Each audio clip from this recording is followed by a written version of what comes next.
Good evening, everybody. How we doing? See that we had the raid from Common Censored. Welcome, Common Censored crew. Glad to have you here on my first Monday night live stream. Welcome to the Dozer Den, everyone. Thank you for joining me. I am the Bill Dozer. If you haven't already, follow me here on Rumble at BillDozer74. You can also go ahead and follow me on X at Billdozer74 __. We just broke 2,500 followers there. Seems like I'm getting a little bit of traction there. I am live streaming here to Rumble. It's my main focus, Rumble, X, and also YouTube. YouTube is there. Doesn't really get much attention, but it is still happening. I am making this a scheduled thing. So Mondays and Thursdays at 9:30 p.m. Central, I will be doing these regular streams. So tonight will probably not be as lengthy as my Thursday streams, just because I've got a early mornings on Tuesdays usually.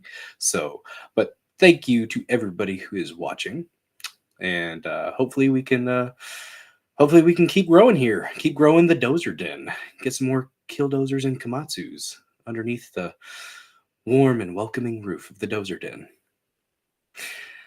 Let me check and make sure everything's going well. Do a little bit of quality control here. Make sure everything sounds good and looks good. I try my best.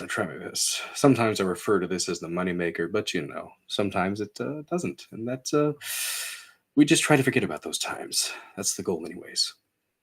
Hope you guys have had a good few days. Thursday was the last stream. Went a little bit over 3 hours last time. We do have some topics tonight. I've got 4 lined out. Not sure if we're going to get to them all. But, they're there. They are there. Let me see. Make sure Rumble is actually working, because it looks like it's kind of spazzing out a little bit on the app here. Which happens sometimes, We love Rumble. But sometimes it does have a little bit of technical issues. Every now and then. CW, you have not been here enough, man. You have not been here enough. I actually do. I do a little bit of a Trump impression. I do. It happens. I can't necessarily just call it out. You can't just ask for it. It's got to happen organically. That's part of the artistic process. We make it very good. It's gonna be the best Trump impression. When we go back to Butler, Pennsylvania, that's where I got shot. What did I do for democracy? I took a bullet for democracy. What are you talking about? Come on. Gary, get up off of your ass, Gary. Or was it Larry? I can't remember what. Man, that was gold. Trump has so many quotable lines. He's just a meme of a human being, and I love it. I love so much of that. Let me check. God, it would be amazing if I could actually. I will need to probably be a little bit quieter. The boy is on the other side of the wall here, so the mini dozer, he's a little angry feller.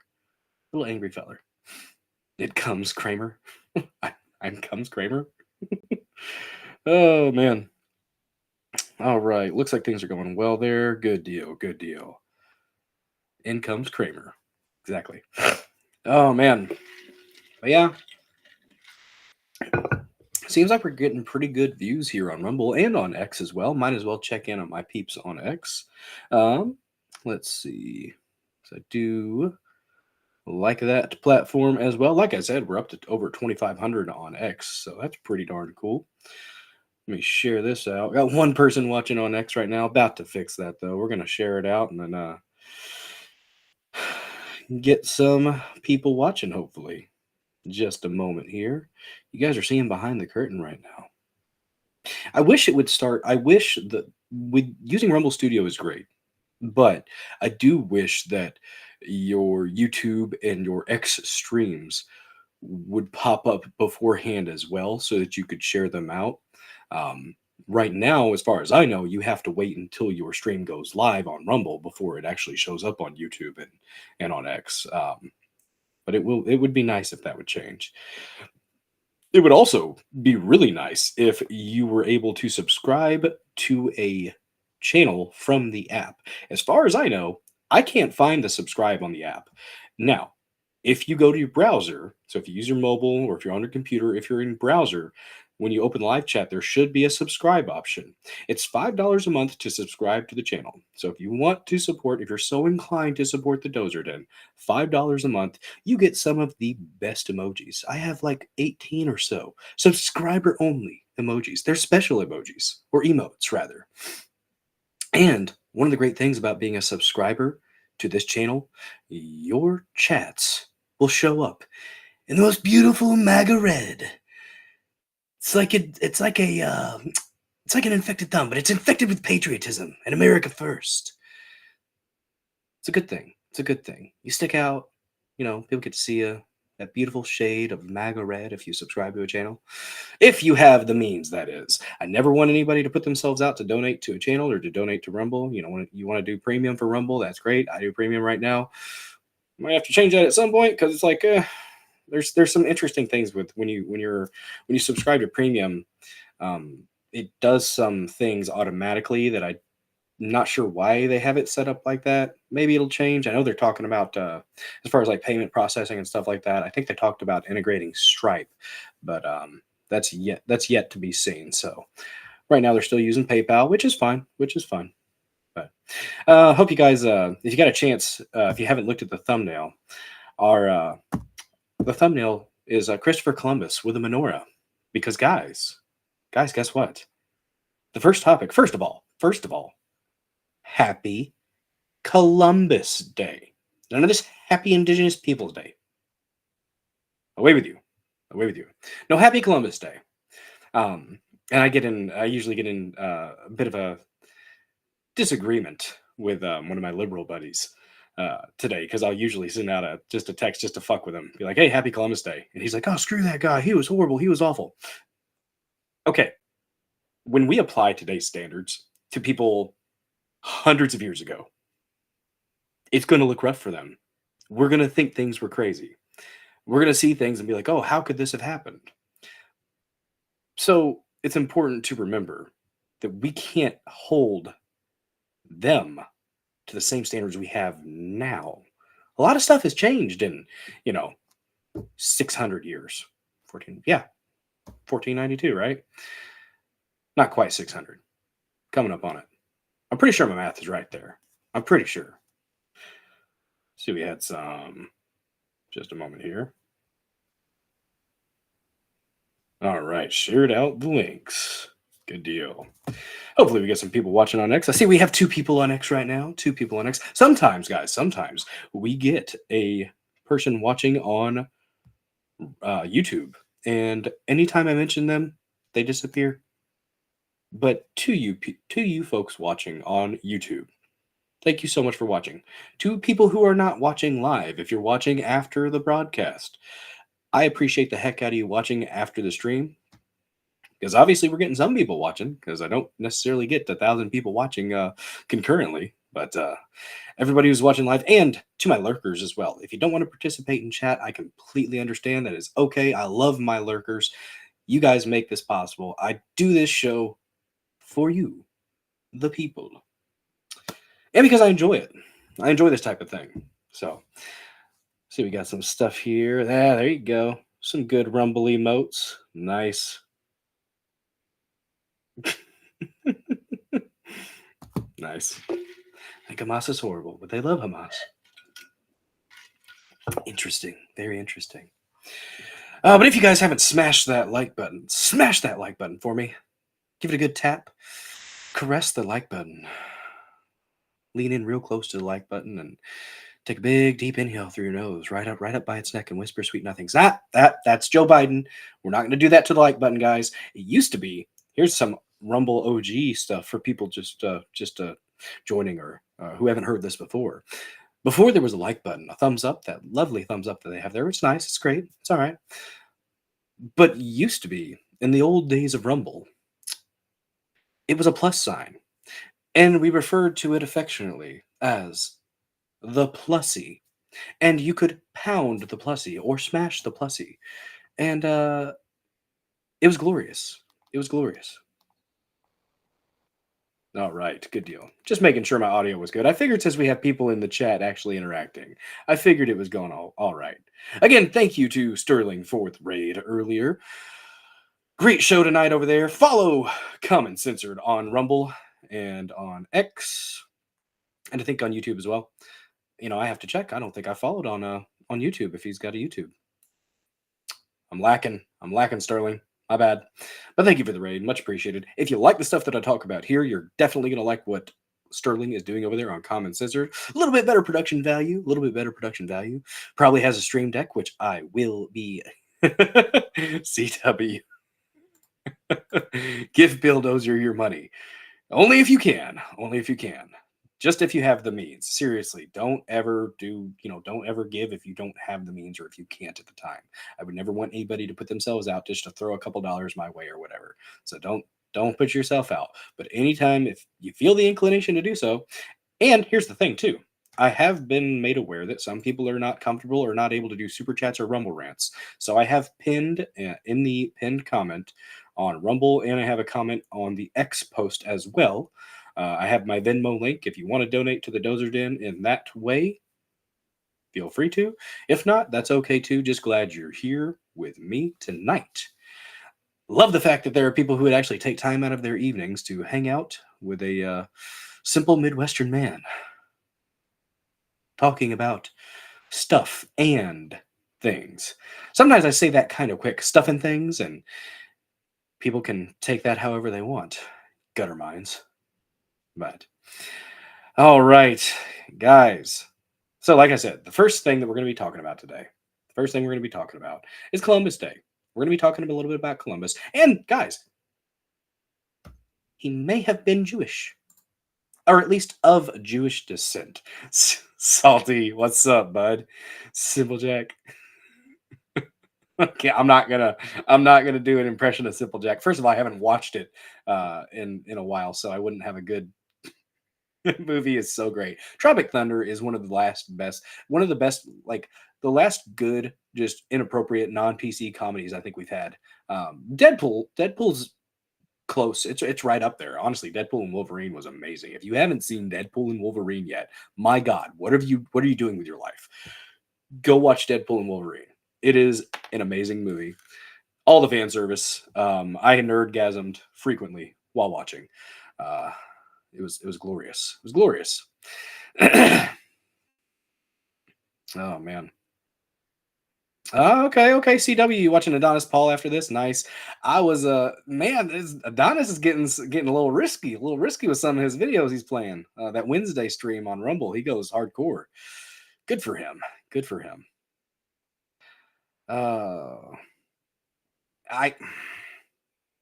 Salty, I feel you. I do. But I enjoy the hell out of Deadpool and Wolverine. And I paid for it. I did. And you know what? I had a great time with Lady Dozer.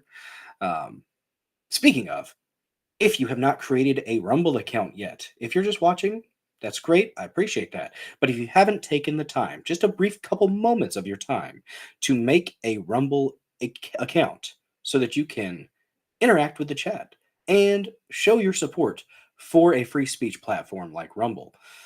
Take a couple minutes out of your day, make yourself a Rumble account. Took Lady Dozer like 5 minutes to get it done, and every now and then she pops up. Say gay. All right, there was a little bit of gayness in the Deadpool and Wolverine. A little bit. You only watch Rumble? Hell yeah, CW. That's about all I watch. The only times I will go over to CommyTube is literally when I have no other option, because I would rather not deal with the fascistic boot that they employ all the time. So that's just me. But I understand people who still want to watch YouTube. I do. Currently, I have, I think, 20 subscribers on YouTube right now. And, each one of them, I love you very much. Thank you so much for watching. But we are creeping up, guys. We're creeping up on 400 followers here on Rumble. Once I get to 400, I think I'm going to go ahead and do a new placeholder video. If you guys tuned in before the stream started, you saw my little one that I did for hitting 350. My kids helped me out with that one. The little Loch Ness monster asking me for $3.50. Chef's parents. If you haven't seen that South Park episode, it's actually the Loch Ness monster appears a couple times in South Park with Chef's parents, but it's funny. It's pretty funny. I think it's funny. So I think it's either I'm gonna do something at 400, or maybe I'll wait till 420 and maybe do like a Cheech and Chong themed kind of thing. I don't know. I don't know. Maybe those boots don't have any fur. uh, it's something. I actually stayed off Facebook for 2 years after the 2020 bullcrap. Because I call it Fashbook. Cult of the Dozer Den. It's nice and warm in the Dozer Den, and not because we left our engines running. It's not good. We don't want to do that, guys. No seppuku. No seppuku. Rest in peace, Marvin Heemeyer, though. Rest in peace. Sometimes reasonable men must do unreasonable things. That happened. It did. I don't think he hurt anybody, but he hurt some things. Some buildings were destroyed. But anyways, guys, like I said, first topic. Real quick, if you're new here to the Dozer Den, kind of the layout of the show. First of all, we're going to be doing Mondays and Thursdays at 9:30 p.m. Central. And I typically do a few news stories, 3 to 4 news heavy topics or current, relevant political topics. And then I try to end on a light note. Tonight, we actually are going to do the Massey Minute. I had forgotten to do that last time, or really I couldn't find anything last time that there were a couple posts from Thomas Massey, but Massey is one of the best representatives that we have. Fairly sure he's out of Kentucky, forgot which district, and he is one of the most independent / libertarian minded fellas, right alongside Rand Paul in the Senate. And the dude is just, he's on it. He is quick. He is ruthless in his verbal lashings when he gets a hold of somebody. We've got a clip of him, and it's actually from a few months back, but it's of him and I think when Robert F. Kennedy was up there and they were talking about censorship. I just thought it was important. Since we're coming up on an election here shortly, I thought it was important to bring that up again. And yeah, the Massey Minute. Massey Minute on a Monday. There's some alliteration for you. Hope you like that. Oh. Break out your tiki torch. That's so scary. It's a scary tiki torch, guys. But let's see. So we're going to talk about Columbus Day. We're going to talk about the recent information that shows he may have actually been of Jewish ancestry. Now, he was Catholic and he was from Italia, Italy, but until recently, nobody ever knew of any Jewish ancestry. Now, you got to take these things with a grain of salt. We're going to look in the article and kind of go through the specifics of how they came to this conclusion, while also realizing that genetic material from 600 years ago almost might not be the most reliable. Just gonna go ahead and throw that out there.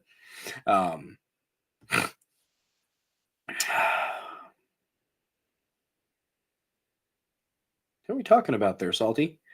The Tom. I've missed something. Lee Erickson. Yes, I agree, Salty. It's Leif Erikson. That's right. You fix that. It's Lief, I think, not Leaf. Salty bastard. No. But no, I know. Leif Erikson is the one who discovered America. Columbus was in the South American areas and like the Caribbean and stuff like that. I know. And Leif Erikson was way before Columbus. So I'm not saying that Christopher Columbus discovered America. It's Laugh Erikson. You're getting further away from it, Salty. You're getting further away. Keep trying. You'll get there. The Vikings. Durgan. That's exactly. That's how it goes. That's how it goes. It's a Biden moment. Did you catch the dementia? Apparently, someone came out and finally corroborated that yes, he's in early. Something crazy about this. People kept saying early onset dementia, or early stages of dementia with Alzheimer's with Joe Biden. The dude's been in it for years. I think he's got some moments of clarity, and I think his family around him is mad at Kamala Harris, and I think they might be intentionally sabotaging um, the efforts of the Harris campaign right now, uh, judging on when his press appearances are and stuff like that, directly conflicting with hers. Um, who's the president right now? He said that he's pretty much signed everything over to her. She's doing the president things, but also she's not, and that's technically not legal. That's where a 25th Amendment would come in. If he can't perform, if he can't execute the executive office, I mean, it's like the CEO of the country, pretty much. You are the executive branch. That's in your cabinet. That's what you're supposed to do. And if you can't do that, and somebody else is doing it for you, well, that technically means CIA. Yeah, yeah. That's a damn good point. Salty, I forgot all about that, man. Yeah, they haven't met, have they? I mean, people got all upset. People got all upset after that first debate with Trump, where Biden's dementia was on full display for everybody to see. People were like, "Oh, who's been running our country? Or who's going to run our country now?" What do you mean now? I said this in streams before. I'll say it again. Yeah, Obama's one of the only ones that's still one of the only presidents that didn't leave DC, isn't he? He's like a couple blocks away from the White House, and we all remember that infamous clip with Colbert that if I could have somebody as a stand-in with an earpiece, I think that'd be all right. That'd be all right. I think we could get some things done. If you really pay attention to how Obama talks, a lot of the times you get all beat up, and honestly, you have to talk a little bit. I find myself having to talk even wider when I do Obama, unless he's trying to talk to the brothers, which we're going to talk about in our second topic of the evening. We are going to go ahead and talk about Barack Hussein Obama, who is half white. Everyone, he is literally half black, half white. I think his mom is like Irish, and his dad is African. Whitest white, blackest black. Why on earth is it? I've never understood this, guys. I've never understood. When you're mixed race, why do you have to pick one? Why do you have to say, okay, I'm black? You're just as white as you are black. I don't understand. I mean, I get that that's just kind of what we do, but I've never really understood it. Um, and the urge to look at your white ancestry with disdain is sad, but it's what our society has conditioned us to do, I suppose. Maybe one day that'll change. Maybe one day that'll change. Because Barack Obama sure as hell didn't help. But he wants you black men. You black men, you best get in line. You best get in line, boy. Do what Mr. Barack told you. Do what Mr. Obama told you. Your name is Toby. It's not Kinta Kunta, it's Toby. Yeah, that's pretty much the energy that he gave off. Chastising black men for not wanting to vote for Kamala Harris and going ahead and going with the line of, oh, it's just because she's a woman. No, it's because she's a fucking idiot.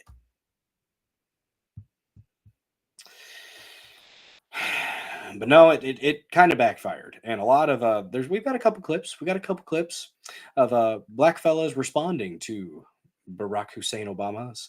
God, just real quick, how weak of a bitch is McCain for whenever that radio personality put emphasis on Barack Hussein Obama's middle name, for him to go, no, I don't support that. I'm not okay with that. That was wrong.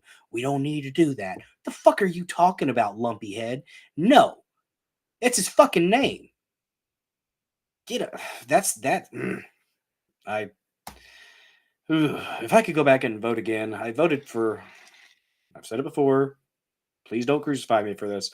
I voted for Obama the first time I could vote back in 2008. And if I could go back now, I wouldn't vote for McCain. I would vote third party. I would vote Ron Paul because he's the only one that was worth a damn at the time. I would absolutely vote for. I would write in Ron Paul, but mm, indeed. Oh, oh God, we're getting spicy in chat. My goodness, my goodness, my goodness. But yeah, we're gonna discuss a little. We're gonna watch the clip. We're gonna watch some people's responses. Like I said, guys, tonight we're probably keeping this to about a 2 hour stream. I don't think we're gonna be going for the 3 hours we normally do. So yeah, and I would. I'm gonna. Okay, real quick, guys. I think I might have to refresh something. Oh well. I was gonna see about doing an ad read at one point. Rumble Ad Center is being weird though, so never mind. I try not to do too many of those. I only do like usually two, maybe three a stream. Depends on if I get some Rumble rants. If you have a chat that you want me to pay attention to in particular, a simple Rumble rant will highlight it and bring it up in my in a little separate section on my studio app or studio thing, whatever you call it. And it highlights it on the stream. So nobody ever has to, but if you want to and you want me to pay attention to what you said, not miss it in the chat, then do what you do. All good, all good. I will try to make sure that I pay attention. Let me check on my people over on X, by the way. Appreciate all you guys watching on X, the ones that do. Been getting pretty decent viewership there. There we go. Got some people watching. Up to 2,518 over there now. Got 37 people watching over on X. Thank you guys so much for hanging out with me tonight. I'm going to pin this to the top. And like I said, we are going to make this a staple. The Monday night streams. Mondays and Thursdays at 9:30 p.m. Central. That's what we're going to be doing. Oh. All right. I mentioned it in the live chat earlier. I might be pissing some conservatives off today because, guys, guess what? Although I lean right on a lot of things and I am pretty damn conservative on a lot of things, I'm not technically a conservative. I don't do the gang mentality bullshit. If you do, that's fine. That's absolutely fine. But I've just never been one to do the whole gang thing, honestly. And there's a couple recent stories that have kind of pissed me off with conservatives and people who are right leaning. And the one couple weeks ago, or about a week or so ago, was with the Taylor Hansen had posted a video. Somebody from Springfield, Ohio, sent him a video of a Haitian skinning an animal or cutting an animal up in public. It was one of the blurriest videos. I'm going to bring it up. It was one of the blurriest videos. Y'all tell me what you think, but I think that people were making assumptions about it. When I watch it, the dude's using a machete.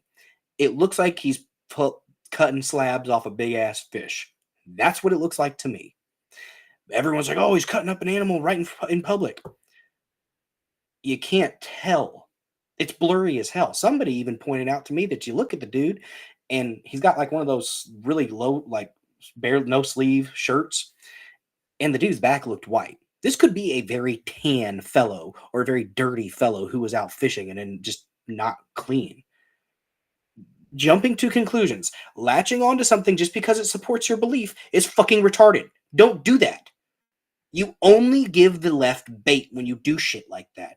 And the recent one, so we're gonna look at that one. We're gonna rant about that a little bit because it pisses me off, guys. You're making it fucking easy for the left to say you're idiots. Say that we are idiots. Say that MAGA is just oh, you're just a bunch of hicks, bunch of dummies. Be measured. Be skeptical, even of the things that you think that you're just you're nodding and you're going rah rah hell yeah. Take a step back, take a breath, and go, okay, let's look at this objectively and think about what it actually means, what all the context is, all that. We are then going to talk about the Walz thing. This black insurrectionist guy, I don't know him. I don't know his history, or him or her. It's an anonymous person, apparently. I don't know. What's up, Castro? Good to see you, bud. You got me on a little bit of a rant. God dang it, I didn't get my rant meter up. Oh, I keep forgetting. I suck. I'm going to get a rant meter at some point, guys. We're going to bring it up. It's going to be a thing. Whatever. But the Walz thing.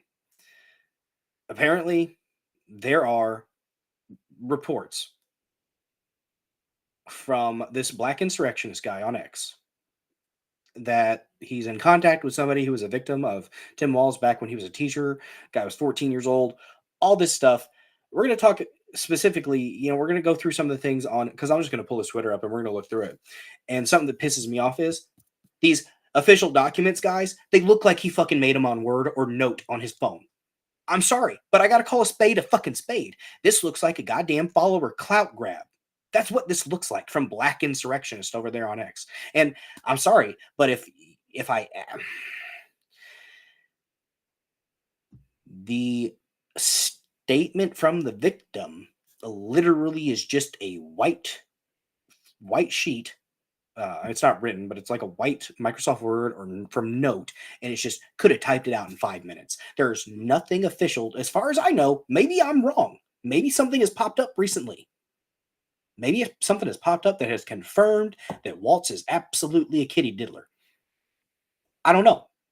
But from what I've seen right now, nothing that I have seen will make me say that absolutely Walz did that to a 14-year-old. Now, is the guy kind of fruity? Is he kind of weird? Yeah. Would I be surprised if it was the case?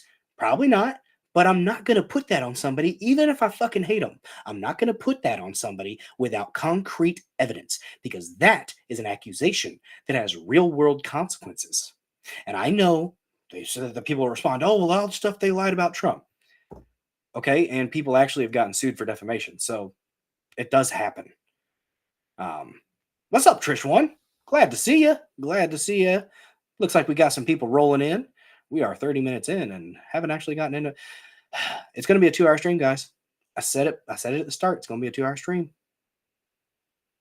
I'm not going to be a dirty, rotten liar this time. I'm not. Tim is a piece of shit. I agree. He's a commie bastard. His wife mused. She mused about leaving the windows open during the Summer of Love riots. Summer of Love riots. She opened the windows so she could smell the smoke from the fires in the city, so that she could empathize more fully with the victims and the people on the ground. You elite cunt. You elite cunt. Marie Antoinette. Just let them eat cake or bread, whatever the quote was. Man, it just pisses me off. Oh God, Jeremy's crying. Why is Jeremy crying? Do I need to stream snipe Jeremy over CobraCast 199, folks? 199. Throw it out there. I like Jeremy. He's bit of a gay. Bit of a gay. Like, okay, a lot gay. Jeremy is like one of the gayest guys on the internet. I'm just gonna throw it out there. Jeremy Griggs with Geeks and Gamers is one of the gayest men on the internet right now. And you know what? Good for you, Jeremy. Good for you for being just an out and proud homosexual. There's only some people that are going to get that. Only some people that are going to get that in the chat. Geeks and Gamers is good stuff. Geeks and Gamers is good stuff. I haven't watched the daily stream in a while. I get so busy with work. In the middle of the day, I'm busy. I have to be involved. I can't, have something playing in my ear and also be doing my job well. So I try to come back around though, and I'll watch the Cobra casts, the emergency Cobra casts. Sometimes there's not really much of an emergency, but I appreciate them nonetheless. I guess there was a town hall today, guys. I completely spaced on the Trump town hall. I got it pulled up. We might cruise through it a little bit here and there, but oh, there you go, Castro. You're a mod. What a queer. Good on you. Good on you. And good on, gosh, was it Trish that I made a mod? I made somebody a mod. I think it was Trish. I do believe we have Trish as a mod in the chat. So let me see. Yeah. Good deal. You can't multicast either. Damn it. That sucks, Trish one. But Trish, thank you so much for last Thursday for offering to be a mod. Every now and then we do get some bots in here talking about their mRNA and the food and stuff like that. And follow the link. Don't follow the link. It's a bot. It's a trap. It's a trap. Don't go there. Don't do it. Mm-hmm. Yep. Trish one's a mod. Very much appreciated. Thank you so much, Trish. Sincerely. Because I'm not going to lie. It's a little bit hard to try to get rid of a bot while you're also doing a live stream and pulling up links and all that good stuff. But hmm. Yeah, there was not. There's not a bot here right now, but every now and then the bot pops up in chat. At least the past couple streams, I've seen a bot pop up. So let's see.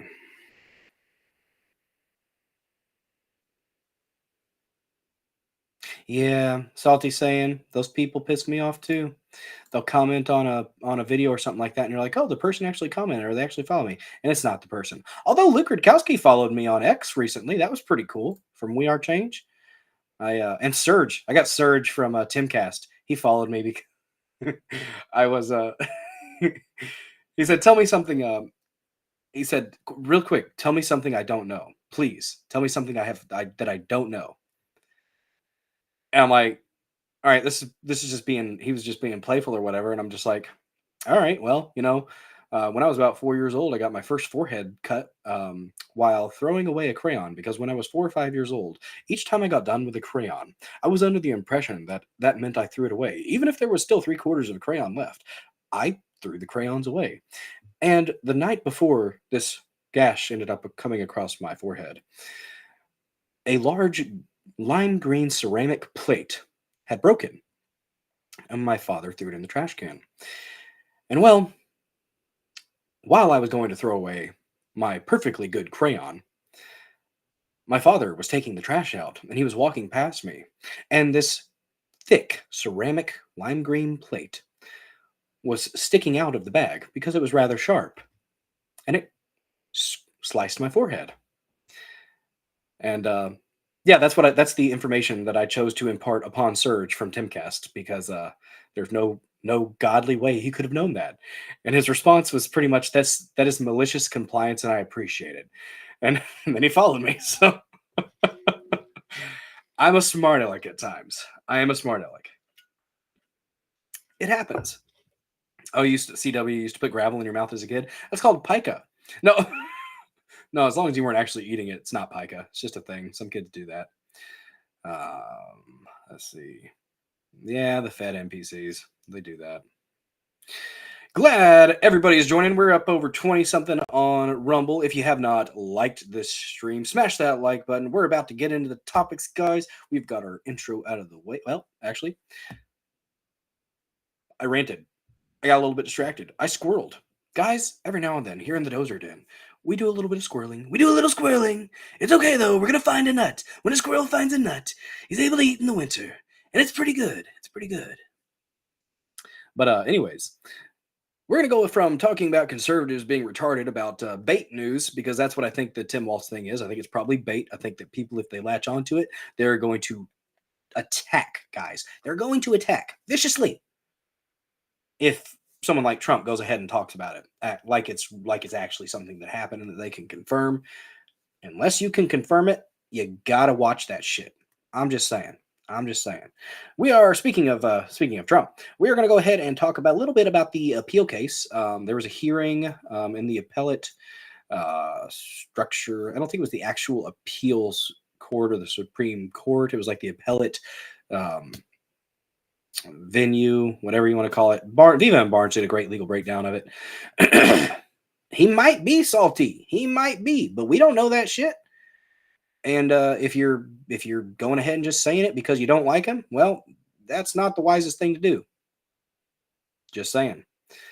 Be measured, because you got to think, if you pull back and look at things objectively, we would be picking this stuff apart ferociously if this was an accusation about Trump.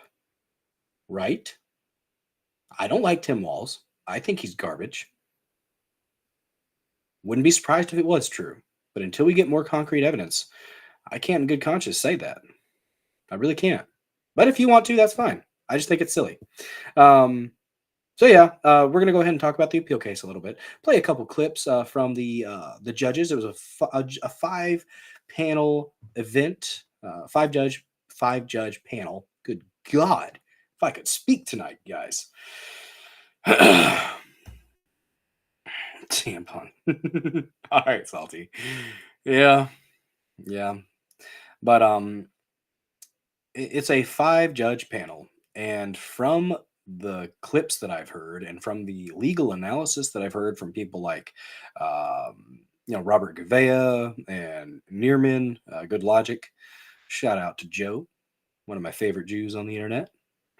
Columbus might be one of my favorite Jews now. Who knows? But it real quick before we even just gonna go ahead and get this out there.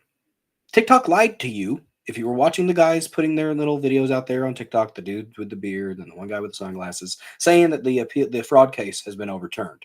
No, it hasn't. That's incorrect. The case has not been overturned yet. Now, is it looking like it might be? Hopefully, yeah. Are they probably going to wait until after the election for that? Yeah, because it's New York and they still hate Trump, even if they're going to be objective about the facts of the case. So it hasn't been overturned yet, but it doesn't look good for the state. And there was talk of sanctioning and stuff like that. The little bit that I heard, I didn't watch the full hour and a half. So I'm probably talking a little bit out of line here, but I don't think that any talk of please don't sanction us came up towards the end. I remember hearing something about them wanting the Trump team to be sanctioned for bringing up arguments that they had been told previously by Engoron, that freaking orc looking fellow. He had told them not to bring up arguments and they kept bringing it up. And then he had said something like they would be sanctioned or could be punished for it. So that apparently, that was mentioned, but I don't know if any of the, hey, what's up? Sigmund was a fraud. Speaking of the fraud case, there we go. Nice to see you. Glad you're here. I haven't seen you in the live chat in a while. Thank you for joining. Thank you for joining all the other killdozers and kamatsus here in the Dozer Den. If you guys, hey, thanks for the thumbs up. Appreciate you. And if you want to comment in the comments section, that also helps the algorithm. I've been going around commenting in people's on people's videos, comments for the algorithm gods. I'm not sure how all that works. It's magic, in my opinion. I don't know. Apparently, there's something to it. So, hey, anything that gets attention on this channel and these episodes, much appreciated. Much appreciated.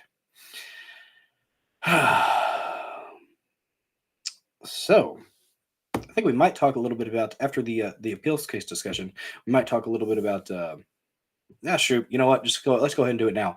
Apparently, Trump is going to be on Rogan. And last stream, we played some of Trump from the Flagrant podcast. And it was amazing. It was one of the best interviews I've seen from Trump, because he just is a guy. And you had 4 other guys just talking about guy stuff, being people, human beings, right? Imagine that. And they also covered some serious topics too, though. And the Indian fella, or guy that looks like he was Indian, I don't want to be like Columbus and assume that they were Indians, which apparently that was a bit of a myth as far as him thinking they were Indian. India wasn't actually called India at the time. It was called Hindustan, but it was the Indies in the Indus Valley. So it goes back and forth as far as historical context there, but we'll get into that. All right, guys, we are 43 minutes in, and I think that's enough bantering about, enough teasing you with a bit of an appetizer of the topics. We're going to go ahead and roll into our first topic here. Columbus Day. Happy Columbus Day. None of that Happy Indigenous Peoples Day. I don't care for that. It is Columbus Day, and it will always be Columbus Day.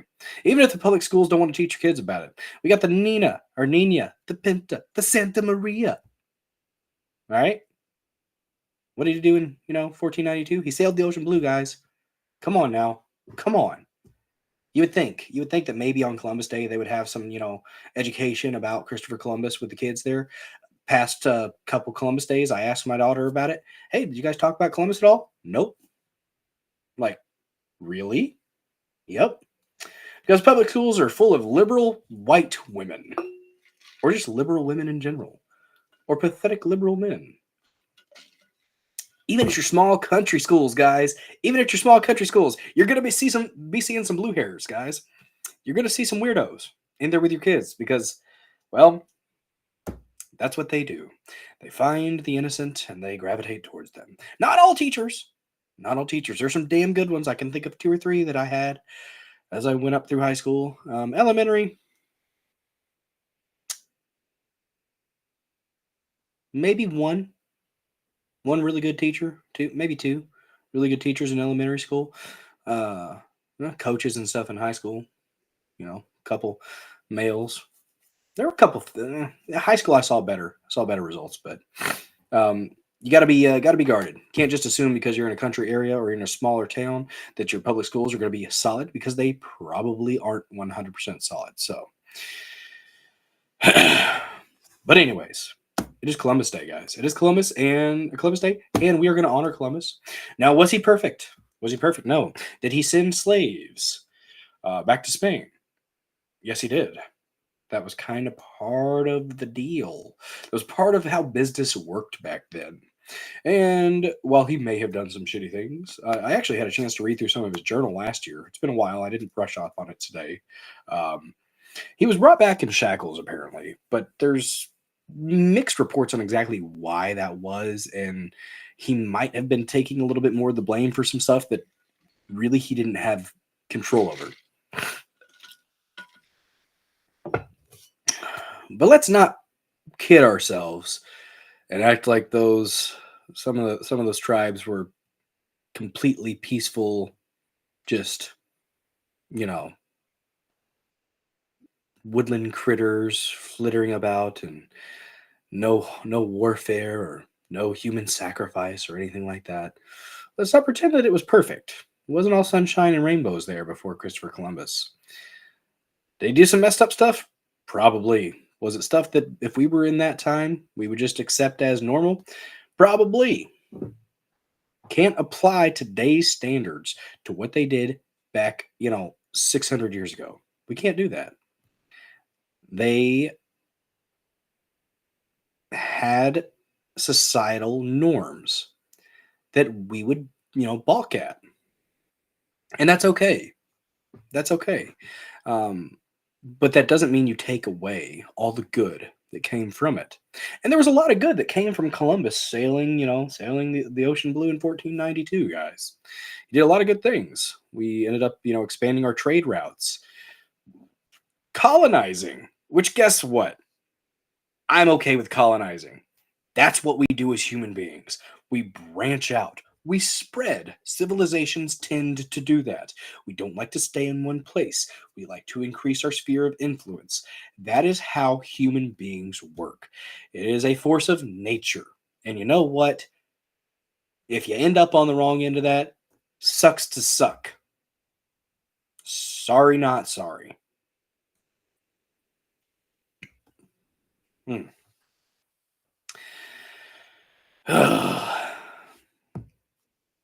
It's kind of just a necessary part of it. And you know, one of the things that might change people's perspectives, or one of the things that you could throw at somebody now. If somebody says that they hate Christopher Columbus, you could just go ahead and throw this at them. What, are you anti-Semitic? Because apparently, guys, according to the New York Post, we have a study uh, that looked at his genetic material and determined he might have been a Sephardic Jew from Western Europe. At least his genetic descent, anyways. So let's go ahead and bring that up real quick. Move over to presentation. Bow, bow, bow. Talking through it because that's what I'm gonna do. Who's that guy? So apparently, from the New York Post by Steve Janoski. Oh, is it a Jew or a Russian? I don't know. We'll see though. So Christopher Columbus was a Sephardic Jew from Western Europe. A study finds. I'm about to sneeze.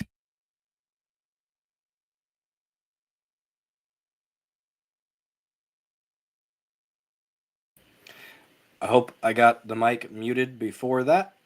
Allergies are flared up here at the Dozer household, the Dozer Den. Yeah. It's at that time of year apparently. Yeah, farmers are cutting their stuff and all that. Beans are getting stirred up. Hopefully, I didn't blow out your eardrums. If I hopefully I muted that before I started my sneezing fit. Usually do 3 sneezes. Lady Dozer, she'll do 15 sometimes because she's weird, but you know. All right, good deal. Good deal. Thank you, Trish One. Appreciate you. I thought Columbus was from Spain. Well, he was no Spain. The Spaniards. He was from Italy. He was Italian Catholic, I guess, and then the Spanish. They paid Columbus and his crew to go there. They, I guess, were under the impression they were in the Indies or the Indus Valley. They were dealing with people from the Indus Valley. And interesting thing, they called them Indians. Didn't come from we thought it was India.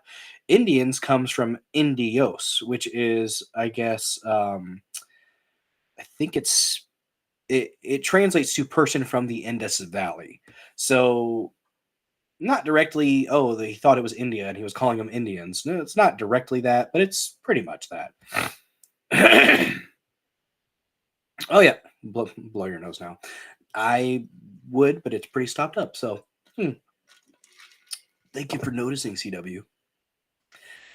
Oh, the boy, he's got the cruddy nose too, but he'll be all right. So apparently, I don't know why they have these things going. So, Christopher Columbus wasn't Italian or even originally Catholic, but instead a Sephardic Jew, likely from Spain, who hid his heritage to avoid persecution, a new genetic study suggests. A decades-long investigation into the famous controversial explorers, he's controversial to the idiots, explorer's background and conducted by Spanish scientists was meant to shed light on the lengthy debate over where the 15th century globetrotter was actually born, according to the BBC. Traditional theories held that Columbus, who was sailing on behalf of Spain when he trekked across the Atlantic in 1492, sparking European interest in the Americas, was born in 1451 Genoa, an independent republic on Italy's northwest coast. So we're getting into some history, guys. He's missing his menorah. Where's his kippa? He needs gefilte fish. Get on it, Joe. But many historians question that, and new DNA evidence pulled from some of the bones of Columbus's corpse in Spain's Seville Cathedral seems to prove them right. Lord, I'm going to have a contact about to pop out. I might have to leave and put my glasses on, guys. These contacts, every now and then you're supposed to replace them. I neglect to do that at times. You like hearing a good nose blow? That'll be on the OF. Oh, God, hell no. We have DNA from Christopher Columbus. Very partial, but sufficient, forensic expert and investigation leader Miguel Lorente said in a documentary called Columbus DNA, The True Origin, which aired in Spain on Saturday. We have DNA from Hernando Colon, his son, and both in the Y male chromosome and in the mitochondrial DNA from the mother of Hernando. There are traits compatible with Jewish origin, Laurenti said. So, like I said, guys, with this type of thing, with these type of tests, is it ironclad? No, it's not. But it's interesting if true. I'll say that. Although researchers weren't positive where Columbus was actually born, they believe it was likely Western Europe, possibly the Spanish city of Valencia. Look at that little illustration. Yeah. Having a good time. Just chilling. The findings are based on nearly 22 years worth of research that began in 2003 when Lorenti, a professor of forensic medicine at Granada University, and historian Marcial Castro exhumed Columbus's partial remains from the cathedral. For centuries, countries had argued over his origin, with dozens of conflicting theories that claimed he was born in Poland, Great Britain, Greece, Portugal, Hungary, or even Scandinavia. Thurgen. Making the Vikings mad, probably. They probably don't care. Guess what? Because they're not bitches. But those ideas, including the novel thought of a Viking Columbus, appear to have been incorrect. The DNA-driven results are almost absolutely reliable. Laurentiis, yeah, come on now. Maybe. A lot of DNA evidence ended up being shown to be completely faulty from recent samples. So, I don't know, guys. I don't know. The results are consistent with historical records of the era, too, which showed that about 300,000 Jews lived in Spain before Catholic monarchs Isabella and Ferdinand ordered Jews and Muslims to either convert to Catholicism or leave. Become Catholic or get the fuck out. That's what it was, apparently. Many left, settling in wide swaths of the world instead of giving up their religion. The word Sephardic comes from Sepharad, or Spain in Hebrew.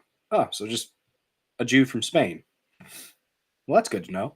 I just learned something, guys. I hope you did too. The more you know.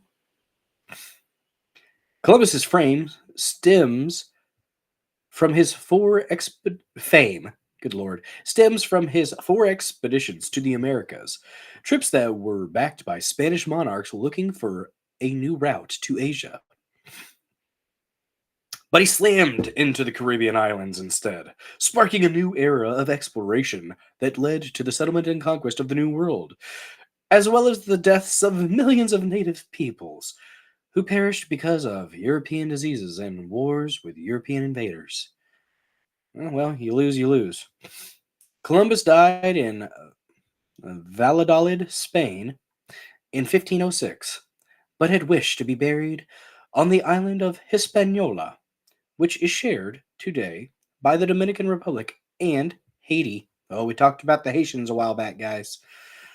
His remains were taken there in 1542, then at least some of them moved to Cuba in 1795 and then to Seville in 1898. Have some horse blankets. Yeah, there you go.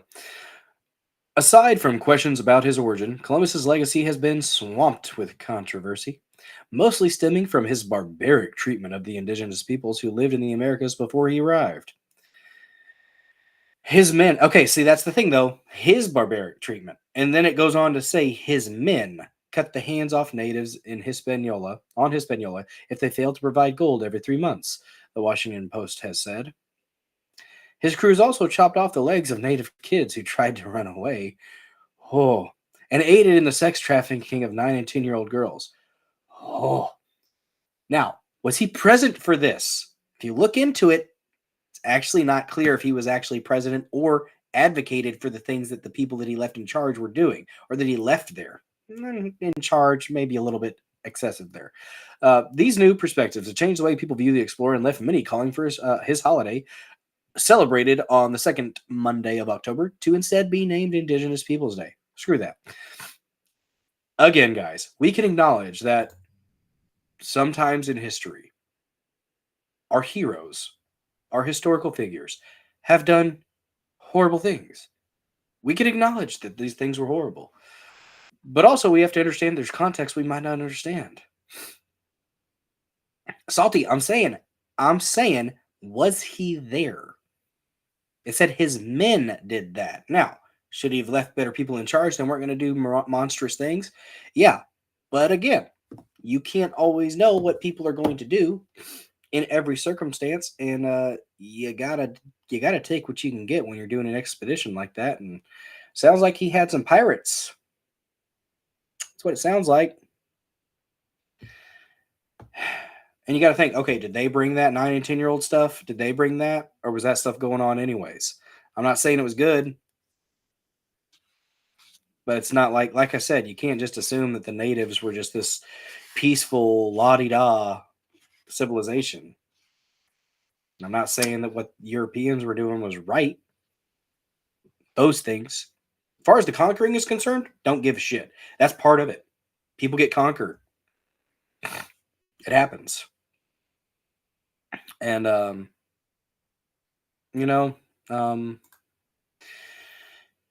whoever ends up on the good end of it, well, it's just how it is, guys. we would not be the country we are today without Columbus doing what he did. We just wouldn't be. We wouldn't be. So yeah, I'm gonna say we celebrate Columbus. Happy Columbus Day. It's a good thing. It's a good thing. Could he be an asshole too? Probably. Let's go ahead and pull up this little clip from Michael Knowles from the Daily Wire. He's one of the only people on the Daily Wire that I like. I used to like Andrew Klavan, but he's compromised, possibly. I don't know. Maybe his past kvetching history might have something to do with it. I don't know. I don't know about Klavan, guys. I used to like him, but it's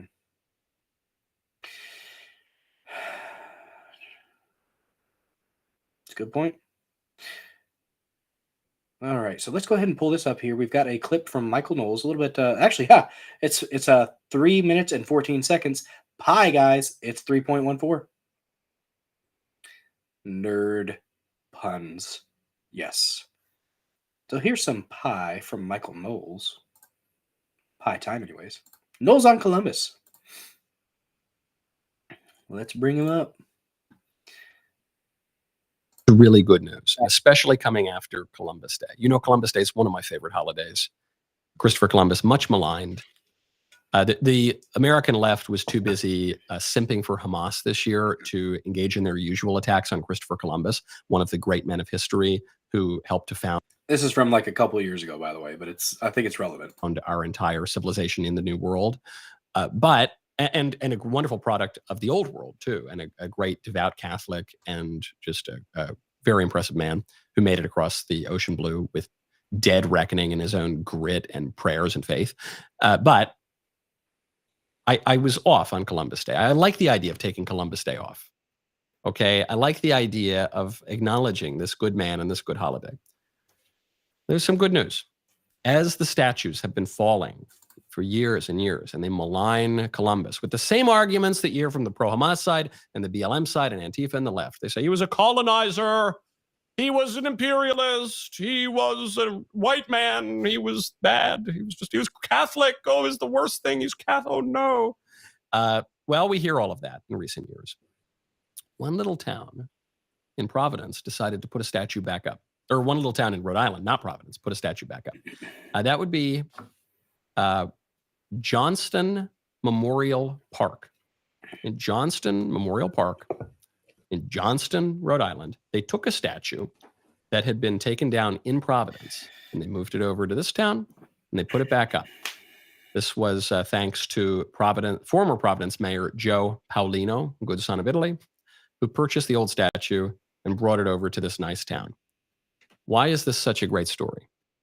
It's such a great story, not because we're all going to take trips to Johnston, Rhode Island, though maybe we should. Not because it's not a bad thing that the bigger towns and the bigger cities, Providence and all over them, even New York wants to take these statues down. It's not that we've made it out of the woods, that they're going to keep their statues up, but it means that we can restore things. We don't need to just shrug our shoulders and accede to the left's absolute destruction of our civilization. The lib cities want to take down the Columbus statues. The conservative towns can put them back up. The lib cities want to take away parents' rights. The conservative towns can say, come on over here if you want to raise your kids. The liberal cities want to enshrine the rainbow flag and trans the 5-year-olds. The conservative towns can say, we're not going to tolerate that here. We got bathrooms for men and bathrooms for women. And if you're an adult and you talk to kids about weird sex stuff, you're going to get arrested. And if you are an adult and you try to put some weird, obscene material into schools and libraries, you're going to get arrested. We can do that. No, Antifa's not there tearing that statue down in Johnston, Rhode Island. Not just yet. You could do it in your town too. Hope is not lost. We can return. We're not going to go back in time. We're going to keep going forward in time, but we can turn toward the right direction. Yeah, that's a good message. It's a good message from Michael Knowles. I appreciate it. But yeah, Salty, I agree. It looks like he does dress up. He probably cosplays as Columbus. Let's go ahead and pull up this clip from The Sopranos. because it's incorrect. It's historically inaccurate. But I do want to pull it up really quick, just because it's funny. It's just one person's opinion, Anthony. What, football again? He's not gonna get hurt. He's a tough kid. That's quiet. Jesus. We're having a You guys hear discussion that? about Christopher Columbus. They would make fine servants. With 50 men, we could subjugate them Subjugate. and make them do whatever we want. That doesn't sound like a slave trader to you? George Washington had slaves, the father of our country. Well, what's your point? His history teacher, Mr. Cushman, is teaching your son that if Columbus was alive today, he would go on trial for crimes against humanity like Milosevic in, Europe. See, and that's the point. It's not today. It's back in the day. Your teacher said that. It's not just my teacher, it's the truth. It's in my history book. So you finally read a book and it's bullshit. Tony, Look, you had to walk in Columbus's shoes to see what he went through. People thought the world was flat, for crying out loud. Then he lands on an island with a bunch of naked savages on it. I mean, that took a lot of guts. You remember when we went to Florida, the heat and those bugs? Well, like it took guts to murder people and put them in chains. he was a victim of his time. Who cares? It's what he did. He discovered America is what he did. He was a brave Italian explorer. And in this house, Christopher Columbus is a hero. End of story. That is just one person's All opinion, right, all Anthony. right. Just wanted to share that. Damn, Salty, you got a good point, man. Damn it. Oh, we are being colonized. It's just slowly in a different version, honestly. I think I made that point a while back that it is absolutely, it is replacement. It is a taking over of a population, the native population, having utter disdain for it and wanting to replace it with another population. It's not about race. It's about taking the native population and putting something else in its place, demoralizing you, making you feel guilty for being proud of your heritage, being proud of your country, and wanting to have children. It's not good. It's not good. Yeah, that was a little bit low on the audio, so apologies if that was really hard to see, hard to hear. Excuse me.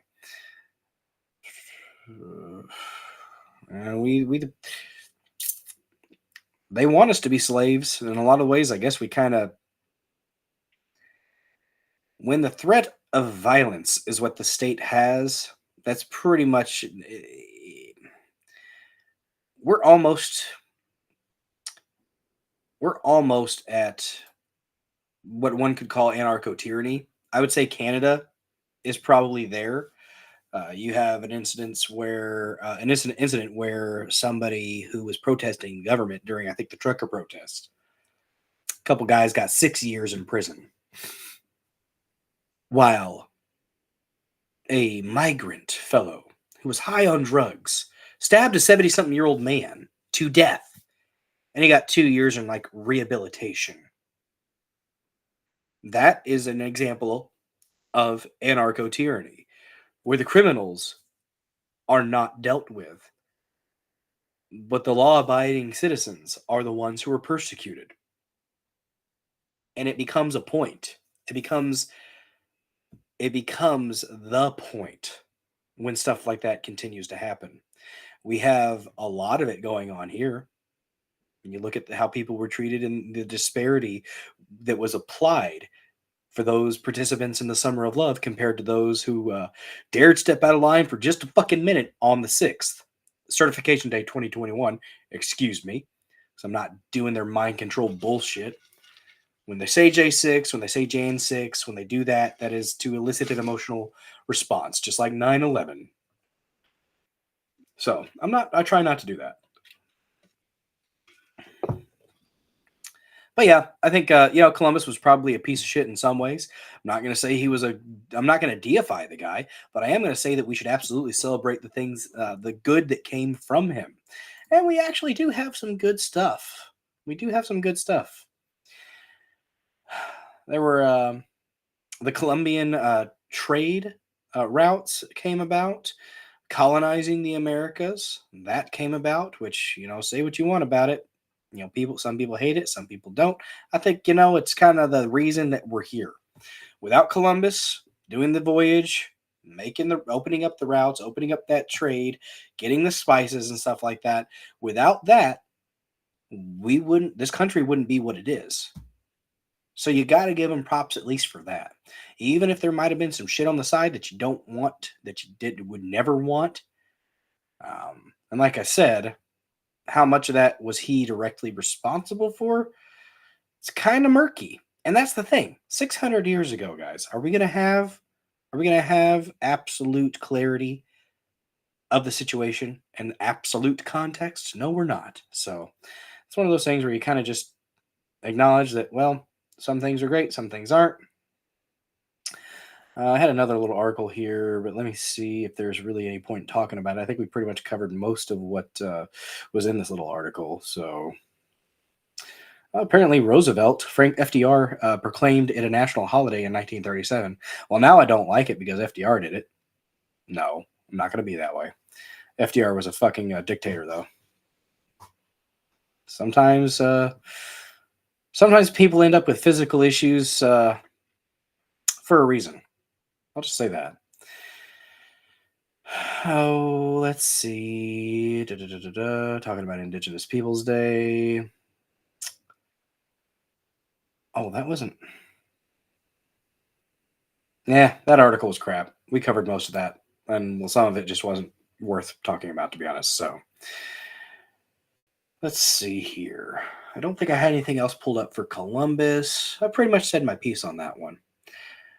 Now, though, speaking of slave trading and slave mentality, Barack Hussein Obama decided to tell the black men that they got to get in line.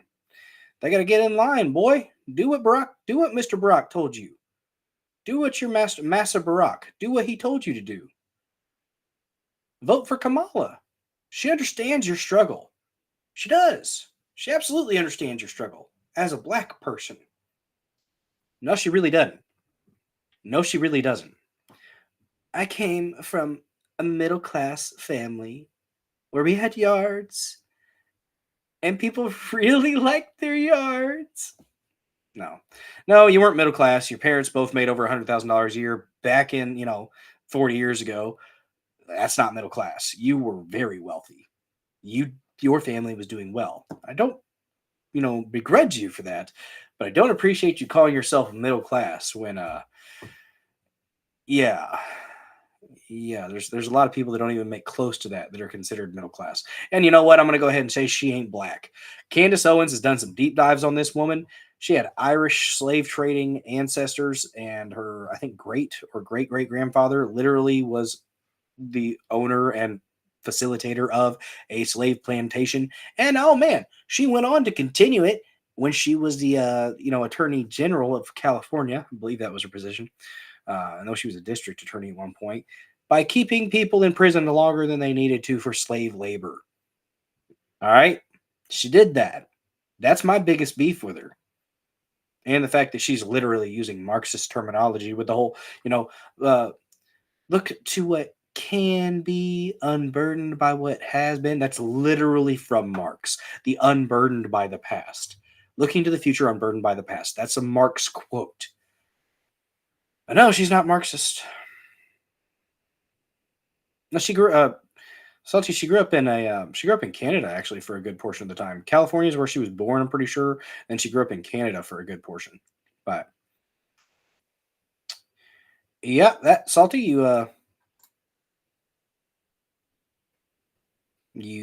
raise good points. Apparently, she's a plagiarist too. I haven't looked into that one, so I don't want to report on that one with clarity because it's not clear to me.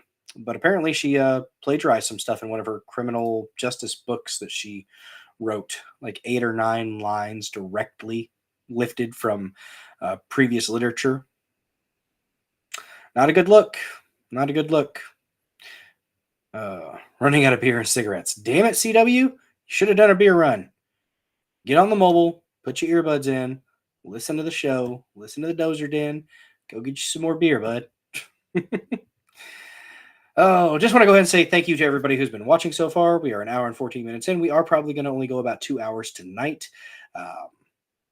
Just because Tuesdays got to be up early and, got the kids to get ready and all that. So I know I say it every stream, but we're not going up. We're going about 2 hours tonight. Not going 3. Not going 3. Thursday will stay this. We'll keep our Thursday stream a little bit more lax. We'll be a little bit more flexible with the times. Tonight, cutting it off at about 2. That's how it's going to be. So Barrack has angered the black male community. They aren't happy. Because he kind of overstepped. And one could say that things backfired just a little bit from Barrack's comments. Let me find it here. Where are you at, Barrack? Why are you hiding from me? Oh, goodness. There's that. And there it is. I found him. Okay, I just want to point out, before we watch this, y'all tell me, does he not seem like even more effeminate than he's been? Like, the guy, I know there are the rumors and the speculation that the dude's gay. That one prostitute guy, mentions doing things with him. Massacre. You're catching up, Jacob. Yeah, I got a little bit spicy. That's what he's doing. He's pretty much being like the slave master, telling the black men to get in line. Do what Massa Barrack told you. Come on, Toby. Do what he told you. He honestly, though, he seems like as he's aging, he's getting more and more effeminate. I don't care if you're gay, dude. Or bi or whatever. Just be who you are. Who gives a shit? I don't give a shit. A lot of people do care. I understand if you do. I personally, pretty libertarian. Don't give a shit. Just own it and don't lie about it. That's to me, though. What about that chef that ended up dying on Barack Hussein Obama's property? Apparently the dude was a great swimmer, but apparently he drowned somehow. I wonder if he knew things. I wonder if he saw up the skirt of Michelle. Saw something a little extra, and they had to keep it quiet. I don't know. I wasn't there, guys. We can only speculate. From here. Let's share this here. We got what was it? God, he just looks so not manly. Not a commanding presence, honestly. The man can speak when he has a teleprompter, but this here is a bad example. He didn't do well here, and it didn't go well. So mishap. Sigmund was a fraud. Perhaps.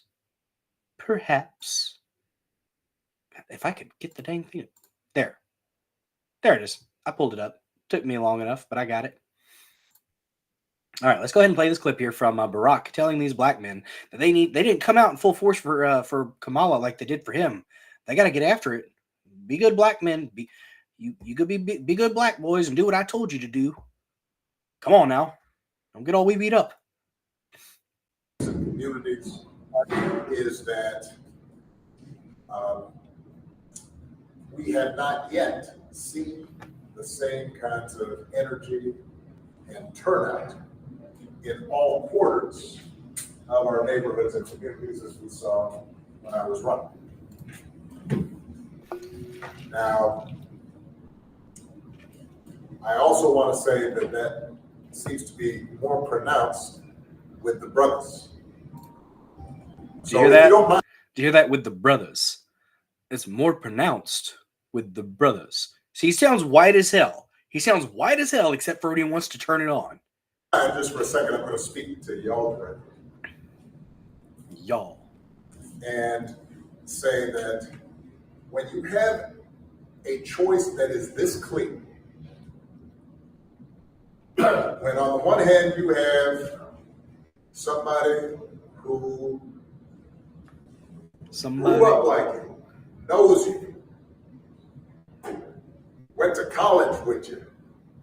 What the fuck is he doing? Why is he trying to talk slang? Went to college with you. Fucking God, just stop it. Understands the struggles and pain and joy that comes from those experiences. He's had to work harder and do more and overcome and achieves the second highest office in the land. She didn't achieve shit. She got put there because literally her genitalia and the melanin in her skin. That's what got Kamala to where she's at. And the fact that she must have one of the best pair of knee pads out there. I'm going to go ahead and put that out there. But yeah, it's Trish One. I believe they call it code switching. I think that's what they call it. Sorry if I do sound cruddy tonight, guys. Like I said, the allergies and the petri dish that is the public schools has affected the Dozer Den, the Dozer household, just a little bit. So sorry if I do sound a little bit cruddy. My apologies. But yeah, I think it's called code switching.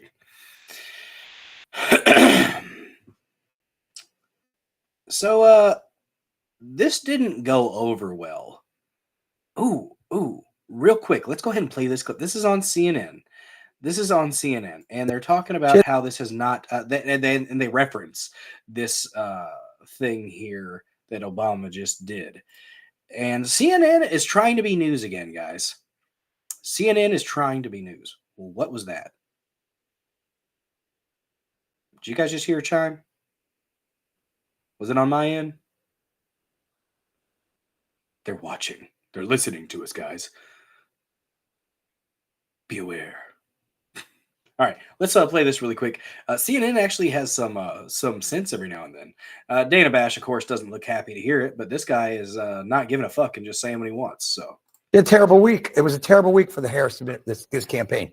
You had Gretchen Whitmer having to apologize to Catholics across America for mocking them with some. Did y'all see Gretchen Whitmer giving that weirdo TikToker a Dorito when she was on her knees? I don't care. Real quick. I don't care if you're into the BDSM crap. I don't give a shit. But you're a government official. You're a governor. What the fuck are you doing?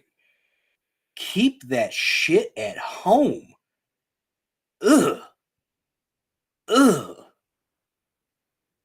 God. Okay, sorry. That was weird. I didn't take it as a Holy Communion thing. I mean, I guess I get... I always do. When I go up to Mass, I do the hands, and I take it and put it in my own mouth. I don't want someone's fingers that close to my face. I just don't. If that's what you want to do is when you take communion, I don't care, but I'm not. Nope. I think it was a TikTok trend that the on your knees sensually taking something. What is up, Salt Dumpster? Coming in hot. Fucking Chadley of you, sir. Chadley of you, Salt Dumpster. I got 5 on it for being tardy to class. Just do better next time, Salt Dumpster. Just do better. I expect more of you. Seriously, though, thank you so much for the $5 Rumble Rant, man. Every bit helps. Every bit helps. Tearing it up with a Rumble Rant. Chadley move of you, sir. Much appreciated. And don't forget, guys, if you do want to subscribe to the channel, $5 a month to be an exclusive member of the Dozer Den. Your name is highlighted in the most beautiful shade of MAGA red. You get subscriber-only emotes. And you get the knowledge that you're helping grow the Dozer Den so that we can welcome more Killdozers and Komatsus into this family. Nobody ever has to donate, never has to contribute financially, but if you feel so inclined, there are Rumble Rants, there are Super Chats, there is a Venmo link in the comments. It's pinned to the top on Rumble, and it's in the X link as well. I don't think I put it in the live event, but I did put it on my Rumble link that I posted earlier. But there you go, Salt Dumpster. There you go. See, showing them what's up. Very nice. Love my subscribers. We have 3 subscribers. We got a new one last stream with Faulkner. It's good times. We got Yanni Fang, Salt Dumpster, and Faulkner, our 3 subscribers. Thank you so much for your support. It means the world. Seriously, every bit helps. There you CW, give Bill your money. Very much appreciated. Thank you very much. Definitely glad to see it. And glad you're joining me here. If you guys are just joining, smash the like button. If you're on X, let me check on my X people. I don't ever check on my YouTube people, though, because right now it shows that I don't have anybody on YouTube watching. I've every now and then I get over 5 views on a video there, but it's rare. It's rare. Looks like we had 178 people have watched so far over on X. I don't think that number is the live people watching. It may be, but if it, I'm not 100% sure, to be honest. But I saw we had Sally commenting over there. Thank you, Sally. I don't know if you're watching or not, but appreciate you. Appreciate the eyes. Appreciate the exposure. Not the type of exposure that Tim Walz may have been involved in. Oh no. It's not right. Shit, it's dope. Yeah, I actually thought about much appreciated, Salt Dumpster. Let's keep Bill Dozer off the Uber Eats, Street Eats. Safer for everyone. I actually haven't done Uber yet, but I thought about going ahead and doing Uber as well as DoorDash so that I could do both of them at the same time. I had an interesting interaction with a fella who sounded like he might have been of South African or New Zealand descent. I was out dashing. It was about 11:30 midnight around there. I was at McDonald's picking up an order, and one of his arms had been severely burned. And I noticed it. It's just one of those things you notice. And he was kind of a built guy, but he was also a guy that I'm pretty sure had not slept in days. Very bloodshot eyes, very animated, very, very forceful with his assertions. He was giving me tips. Hey, what's up, JJR? Last break time. Thanks for listening while you work, bud. He was very animated in his assertions, and so maybe not the best person to take advice from. But he is telling me that I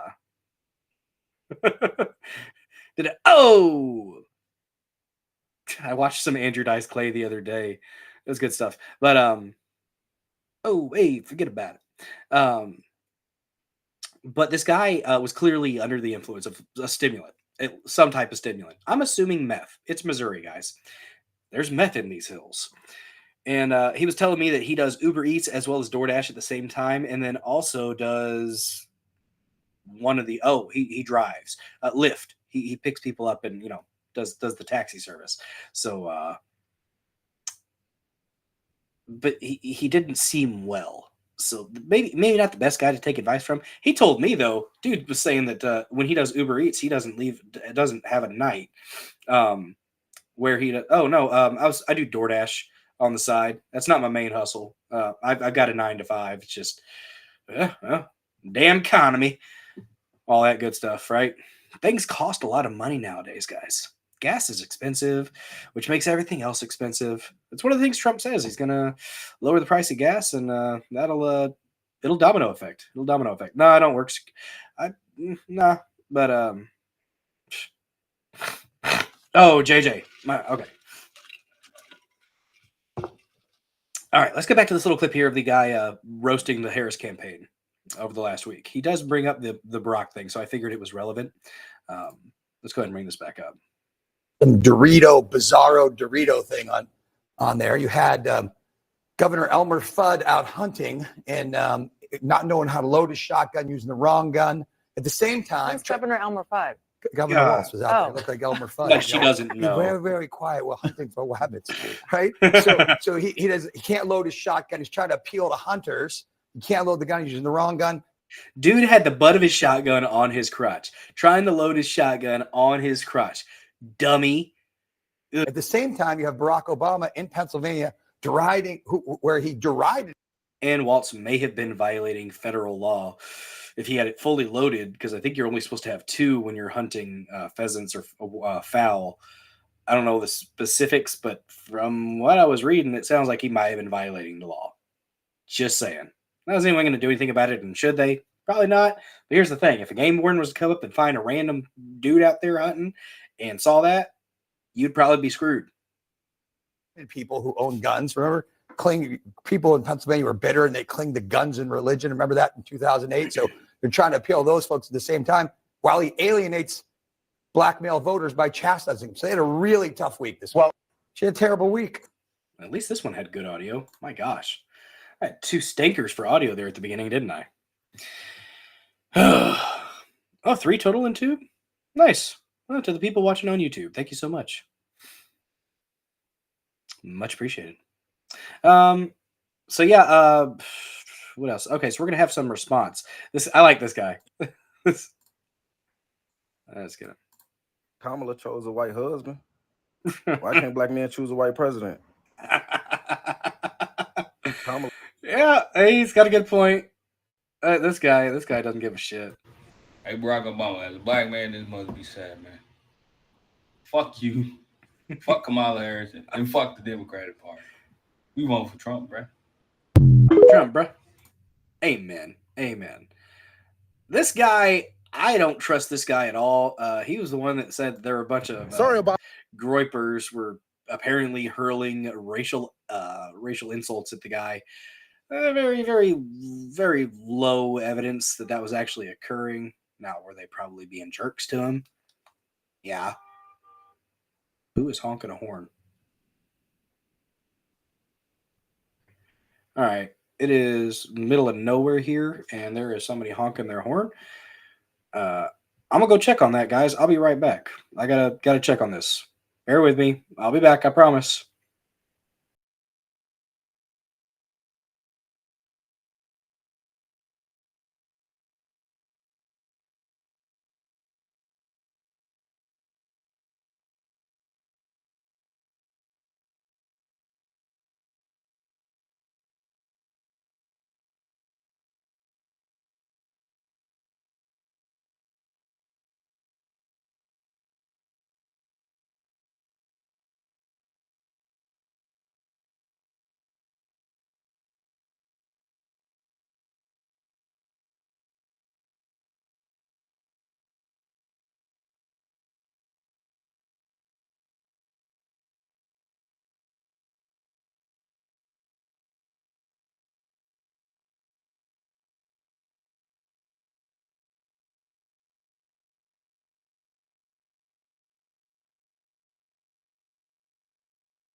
All right, I'm back.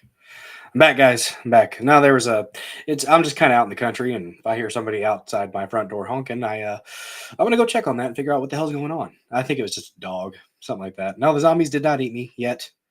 I'm ready for them. Yeah.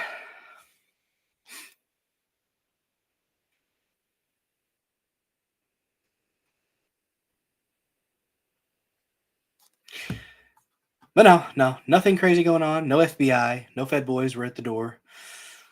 Mom, I'm streaming. Bring the pizza rolls down to me. Mom, bathroom. Oh, South Park. That's where I was going with that.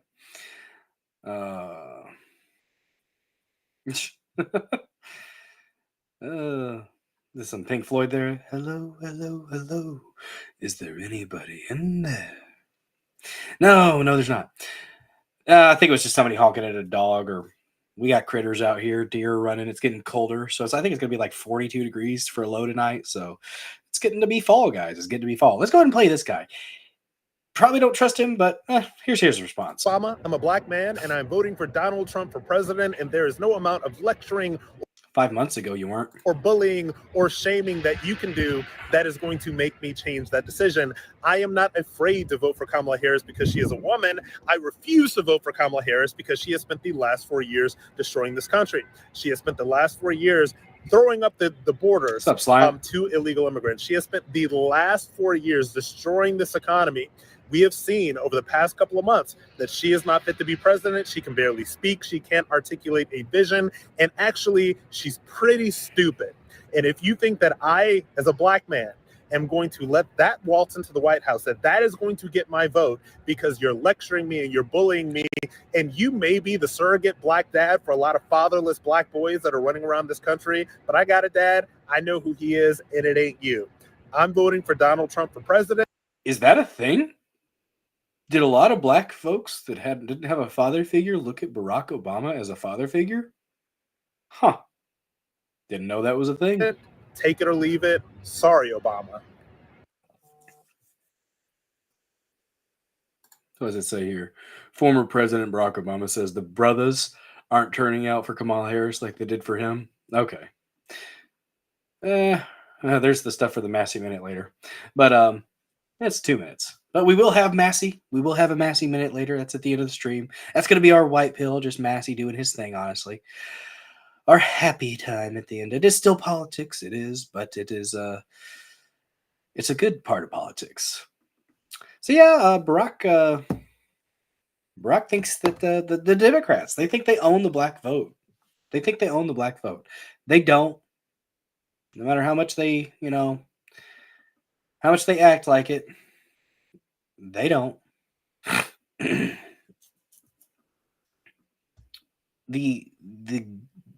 The gall, though, the gall of that man to assert such a thing, though, is downright insulting. And I mean, as you saw, there's just a few examples. This was a big thing. A lot of black dudes got on the internet and said, "Fuck you, Barrack." No, we don't respect that. And we don't respect you. The identity politics has got to stop. And if identity politics is what works for you, then you know what?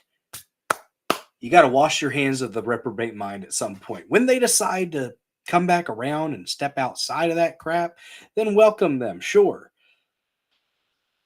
But if they're sticking in it, there's no point in trying to even have a conversation with somebody who buys that identity politics shit hook, line, and sinker. Ooh, my hair got a little bit crazy earlier, didn't it, guys? Ooh.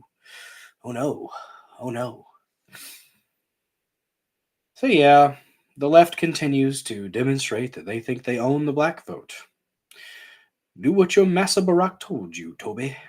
Vote for Kamala. Kamala. Just a second here.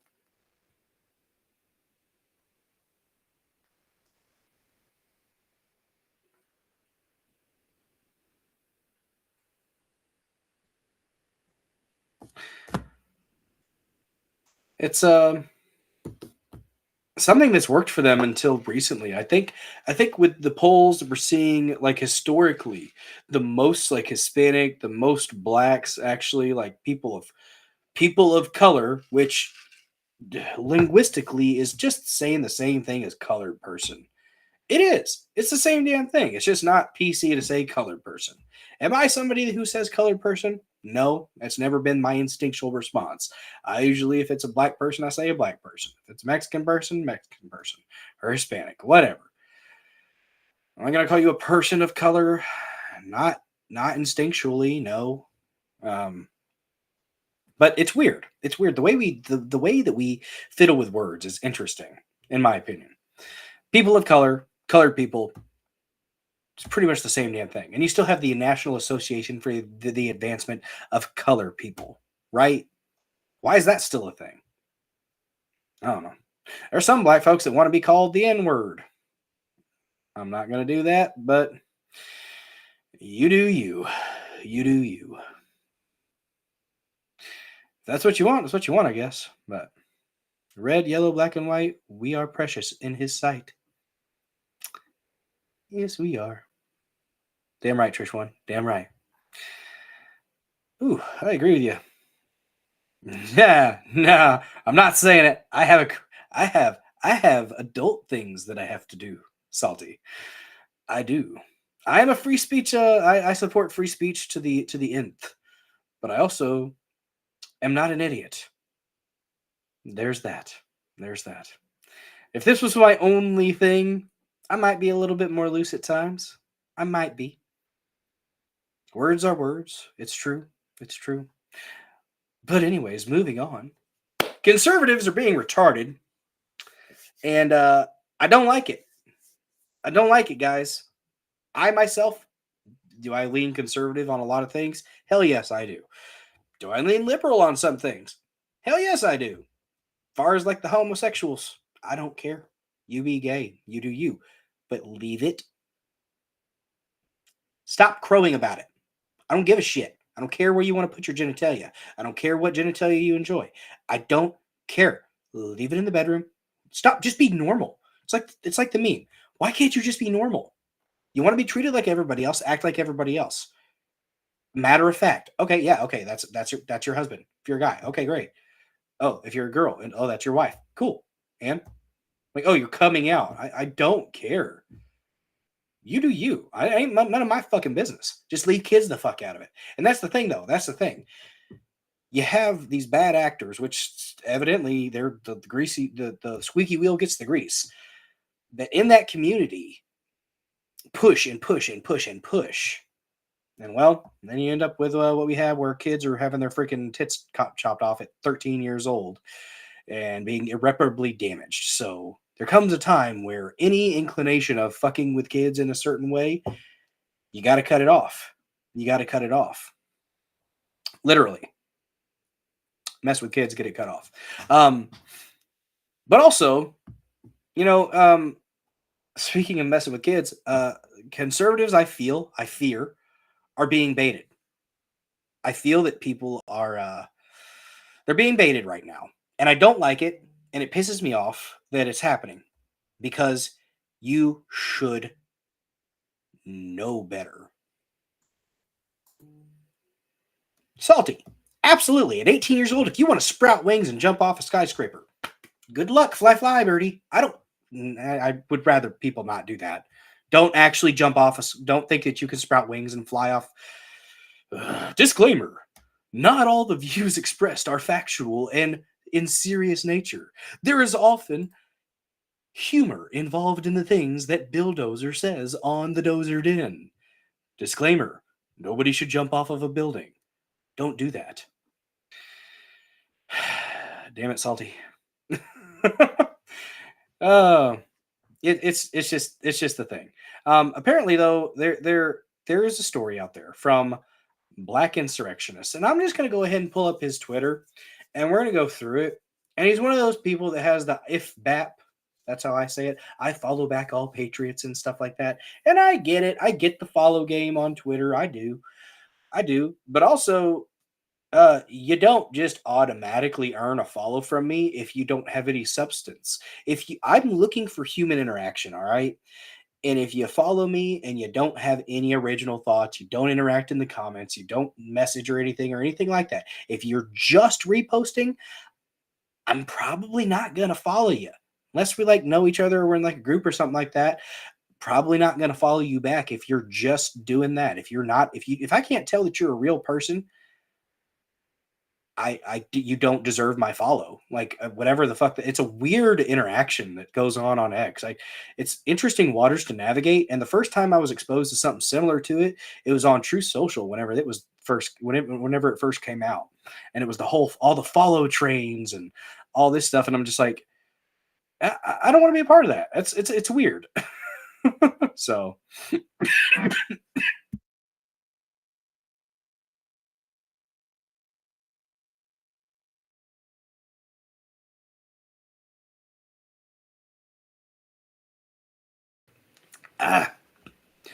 Whew. Ooh, tomorrow's gonna be fun. Yeah, JJ, our humor and sarcasm. The Dozer disclaimer. Very nice. Very nice. 52%. Let's fucking go. Interesting. But yeah, guys, this let's look him up. A black insurrectionist. I fear that this guy or person, because I don't know if it's a girl or a guy. It's anonymous. Apparently they've been doxxed. There he is. Came right up. Let's bring him up. Apparently this person has done work with trafficking victims in the past. Yeah, I tried. Good Lord. Saving that to bake with later. Good Lord. It's nasty. Nasty. It's the grossest thing I've heard in a while, Salty saying. It's the grossest thing I've heard in a while. There's been gross things before. But let me tell you, maybe, a little bit less gross. Just a little bit. So black insurrections, I think it's a clout chase. That's my gut. My gut tells me that it's a clout chase because you can't make these lofty accusations without having anything to back it up. And let me just go ahead and pull up.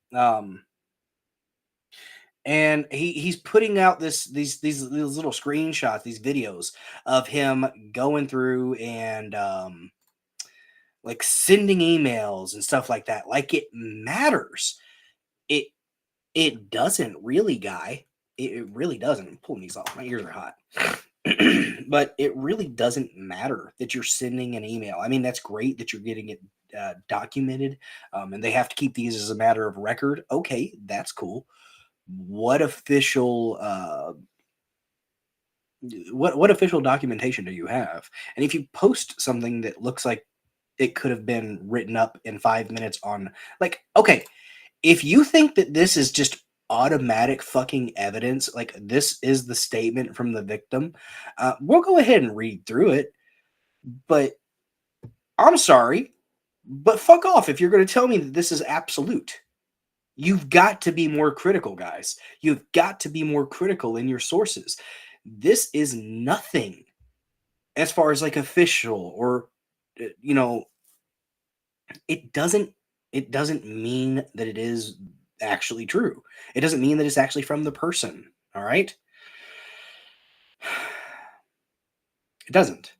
Now, some of these things are very specific. Don't get me wrong. Some of these things are very specific. But I don't think that we can hang our hat on it yet. You've got to get with something this serious. And in general, when you're consuming an information source, you have to be critical of it. Question my ass for sure. If I say something and you're not sure about it, look it up. There have been times where I've been wrong. It happens. And please, if you know I'm wrong, let me know so that I can correct it. Send me a message or something like that. I try to keep up on the messages. Twitter or X has not the best message system, but it's okay. But okay, so let's go ahead and read through this supposed statement. Black insurrectionist said, last night I was given a statement from the victim of Tim Walz to release this morning. I must tell you, the victim has never told me of his intent to bring Tim Walz to court. I assume this means trying to seek legal recourse, if possible, in a criminal court. So, okay, why are you saying it like that? That's weird. That's a weird way to word that. Must tell you, the victim has never told me of his intent to bring Tim Walz to court. So maybe there's something in here about it. So a statement apparently from the supposed victim of Tim Walz. Apparently Tim Walz took a 14-year-old gay boy, or potentially gay kid, to an Indigo Girls concert with his wife, or the wife was there, then she wasn't there. I don't know. But anyways, let's go ahead and read through it here. Not really sure how to make this bigger, but that's what she said. It's very easy, actually. But okay. Let's get to it. So like I said, I could see it being true, but as far as definitively saying for sure that this is the case, you can't. We just can't do it yet. You can, if you want to, you can, but I think it's downright silly to go ahead and say that this is for sure. This is not official documentation. This is not, until the guy comes out, like the actual victim comes out and states this. This has no teeth, none. Just doesn't. But anyways, okay. So statement from the supposed victim. I've decided to make a public statement regarding the relationship between myself and Tim Walz. I also want to make it very clear that I was not the only victim of Tim Walz. I am hoping that others will come forward. I know of at least one other person who has come forward and who has not received the publicity that I am now receiving. I want to give you some of the places that I went with Tim Walz over the course of time I was abused, and give you some descriptive information of Tim Walz's body that may be helpful in my claims. We'll see. I went to 2 concerts with Tim Walz, an Indigo Girls concert, and in July of 1995, I attended a country concert in Omaha with Tim Walz in Alabama. I was one of the students who accompanies Tim Walz and others on his trip to China. Okay, well, there's a grammatical error there. It was supposed to be accompanied Tim Walz. Tim Walz received his... When Tim Walz... See, already, there's a period when it was... This looks like it was thrown together in haste. If it is the actual person, I don't know. So when he received his DUI, it was after an evening spent with me. I fully expect that Tim is going to retaliate against me and possibly my family. He has become a powerful individual, and I can tell you from experience that Tim Walz is an extremely angry individual when he is challenged on any subject, and or he is perceived to lose control on anything. I know of at least 2 other students at the time Tim Walz spent at Nebraska that were taken to concerts and other events. In fact, Gwen Walz has made statements that she attended the Indigo Girls concert with myself and Tim. That was not true. It is my belief to this day that Gwen Walz was with another student at the time at the same concert, but I can assure you she was not at the concert with me and Tim Walz. Okay. With that being said, Tim Walz has a raised scar on his chest. I recall a Chinese symbol tattoo on his upper thigh. I remember he explained to me what it meant, but I do not recall it this time. I also remember a small scar on his left arm. It was more like a soft burn. Of course, most people know he has a hearing problem. It's my understanding that this has been corrected. I will be engaging... Okay, so this is where the legal thing comes up. I will be engaging an attorney and will be bringing Mr. Walz to court of law if possible. So this guy might have been a foreign exchange student, so maybe that explains the grammatical issues and the syntax errors. Maybe. I will be seeking full legal remedies against Tim Walz. Well, your statute of limitations might be gone there, bud. My relationship with Tim Walz stopped being physical in 1996, but we remained in contact until 1999. I've decided that I will be contacting media members through my attorney, and we'll give a public come forward and challenge Tim Walz if that is the route that my attorney would like to go. Many people will attack my claims. Many will doubt my claims. Tim Walz and I know the truth. Between the ages of 14 to 18 years old, Tim Walz was part of my life. It was a relationship that was unhealthy and has affected my life in some of the worst ways possible. So that's the supposed statement from the guy. That's the supposed statement. If this is true, then absolutely, to the wall. to the fucking wall with him. But that's a huge if. We don't have any evidence to make it stick right now. You just have an accusation. And this could be this black insurrectionist guy. Who's his source? How well did he vet this source to confirm that it is the guy, the person is who they say they are? We don't know that. We don't know that. And he posts stuff like this, like an official receipt from the White House, August 10th, 2024. Thank you for contacting the Biden-Harris, because he sent an email about this. Thank you for contacting the Biden-Harris administration. President Biden and Vice President Harris value every opportunity to engage with the American people, and the administration is grateful for your outreach. Our country faces many challenges, and messages like yours help us better understand how the... So this was just a generic automatic response, a bot response. I don't know why he thinks this is important. Okay, and... Like, yeah, Castro, what's up, bud? Thanks for checking me out on YouTube. Yeah, I'm on YouTube. It's a channel there. If you guys want to follow me there as well, I mean, all the places that I can get eyes, I'm going to use the resources that are there, but I'm not going to censor myself, to be honest, except for what I choose to censor because of, like I said, I'm not an idiot. And, but yeah, I'm on YouTube. If you want to watch me there, appreciate you. Let me see. Check on my X folks again, just to make sure things are going where they need to. We lost a baller. Well, over 200 right now, either watching or have watched on X. Thank you so much to those who have chosen to drop in for a moment. Even if for a moment, if you could smash that like button. Share the channel out. Share, like the channel on Rumble, like the stream on X where you can. Comment in the comment section. Do what you do. Do what you do.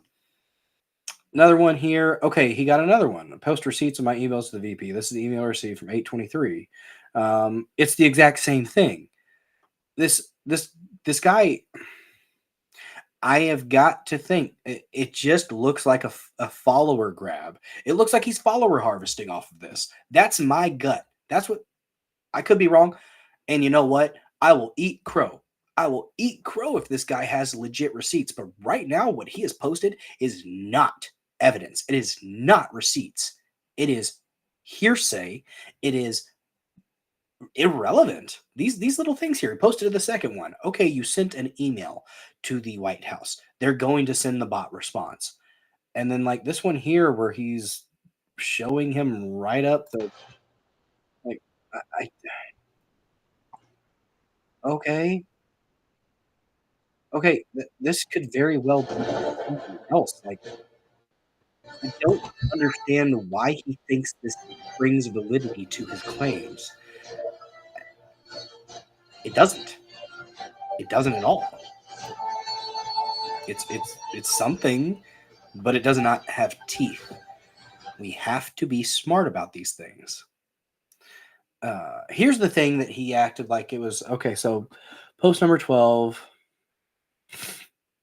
This was about the resignation. So the previous post was school board minutes accepting the resignation of Tim Walz on July 1st, 1996. Some people said this proves nothing. Well, on its face, it doesn't. Okay, then, you fucking idiot. This guy's a goddamn idiot. I'm sorry. This son of a bitch doesn't deserve all the fucking followers he has. He's a fucking jackass. Fuck this guy. I'm at that point. I'm at that point. Fuck him. I don't care. You can follow this guy and listen to his claims all you want, but it literally means nothing. This has nothing. It mentions no specifics about why the resignation was tendered, why the person was, why Walz and his wife were removed or chose to resign. However you want to look at that. Sometimes with situations like this, people are given a chance to resign instead of being fired, and it's bullshit. It is bullshit. I agree. But it doesn't get into the specifics here. And he literally admits it just there, guys.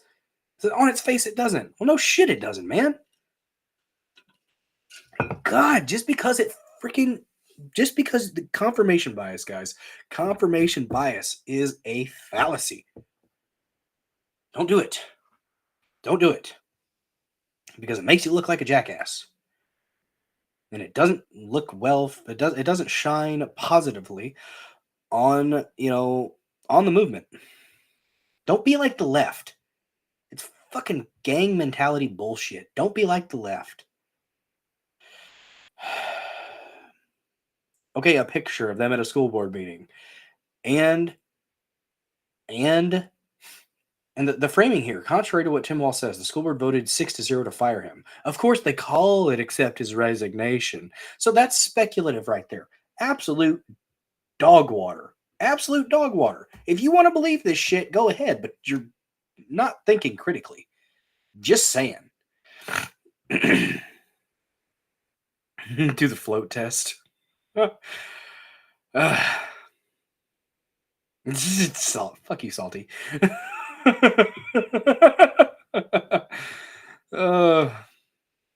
Yeah, this guy is, we're getting baited, guys. We're getting baited. Baiting. Stop baiting, damn it.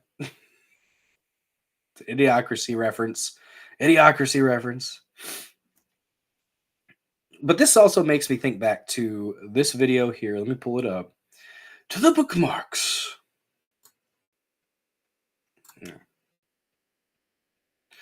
This makes me think, ooh, we might watch this later.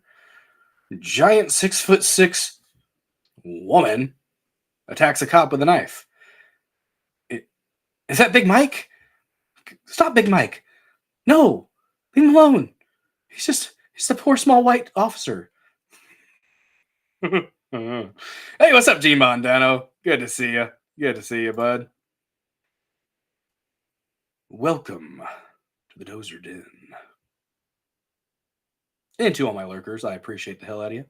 Anybody who ever wants to donate to the channel to help grow the Dozer Den, make sure the roof is fortified to shelter all the nice little killdozers and Komatsus. Much appreciated. Much appreciated. Nobody ever has to, but it's definitely appreciated. Big Mike, he ran out of the hormone blockers. We'll play that later. We'll play that later. Oh, gosh darn it. There it is. This one right here, guys. This one right here. Let me pull my, make sure no crazy audio's in the background. Sometimes these things get reposted. And okay, so looking at this guy. Looking at this guy. First of all, how do we know this is a Haitian? That's what I don't. Taylor Hanson, I like a lot of what Taylor Hanson does. But this right here is irresponsible as shit. You're like, oh, it's a random Haitian skinning an animal or cutting an animal into pieces. He's using a machete from the looks of it. But if you watch, I filleted quite a few fish, okay?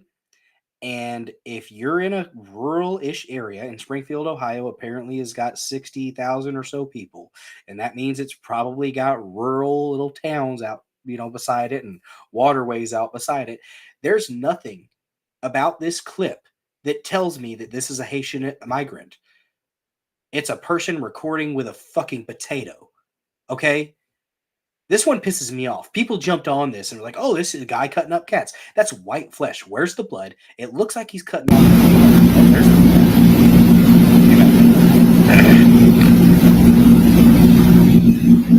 I agree. Yeah, he's tossing fish guts. That's what it looks like. Look, it looks like he's going right down the body of a fish and cutting up a fillet, and then he grabs it up and then he puts it to the side. I'm a redneck, okay? I've done this. What's crazy to me is interacting with people on X about this. Like, they were so freaking, oh God, what just happened? No, go back. So like, yeah, like literally, I'm like, okay, it literally looks like he's cutting up fish from what I'm seeing. And I had so many people in the comments, in the replies, like, oh, you don't, machete equals lawn sword. Hell yeah. People were like, oh, machetes aren't sharp enough for that. You obviously don't know rednecks. Okay? I have sharpened the shit out of machetes. And because here's the thing, when you got things to do, a machete is a tool. All right. And especially if you're growing up in the country on a farm, stuff like that, you use that tool for things and you want it to work well. And, you make them sharp. And sometimes, as a redneck, your goal is to see how fucking sharp you can get a knife. and you do weird things with it to test it. And that guy might have been testing his damn machete to see how well it could cut a fillet. I don't know.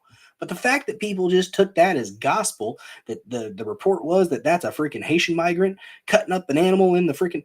And I'm not saying that they're not eating the cats and dogs. They're eating the cats. They're eating the dogs. What a state. What a state that we're in. They are. That's true. There's video of one on a grill. The cats are being sacrificed and eaten to gain their power. It's voodoo. It's one of the biggest things, like biggest religions in Haiti. I've talked to people that went there after the earthquake. It's a thing.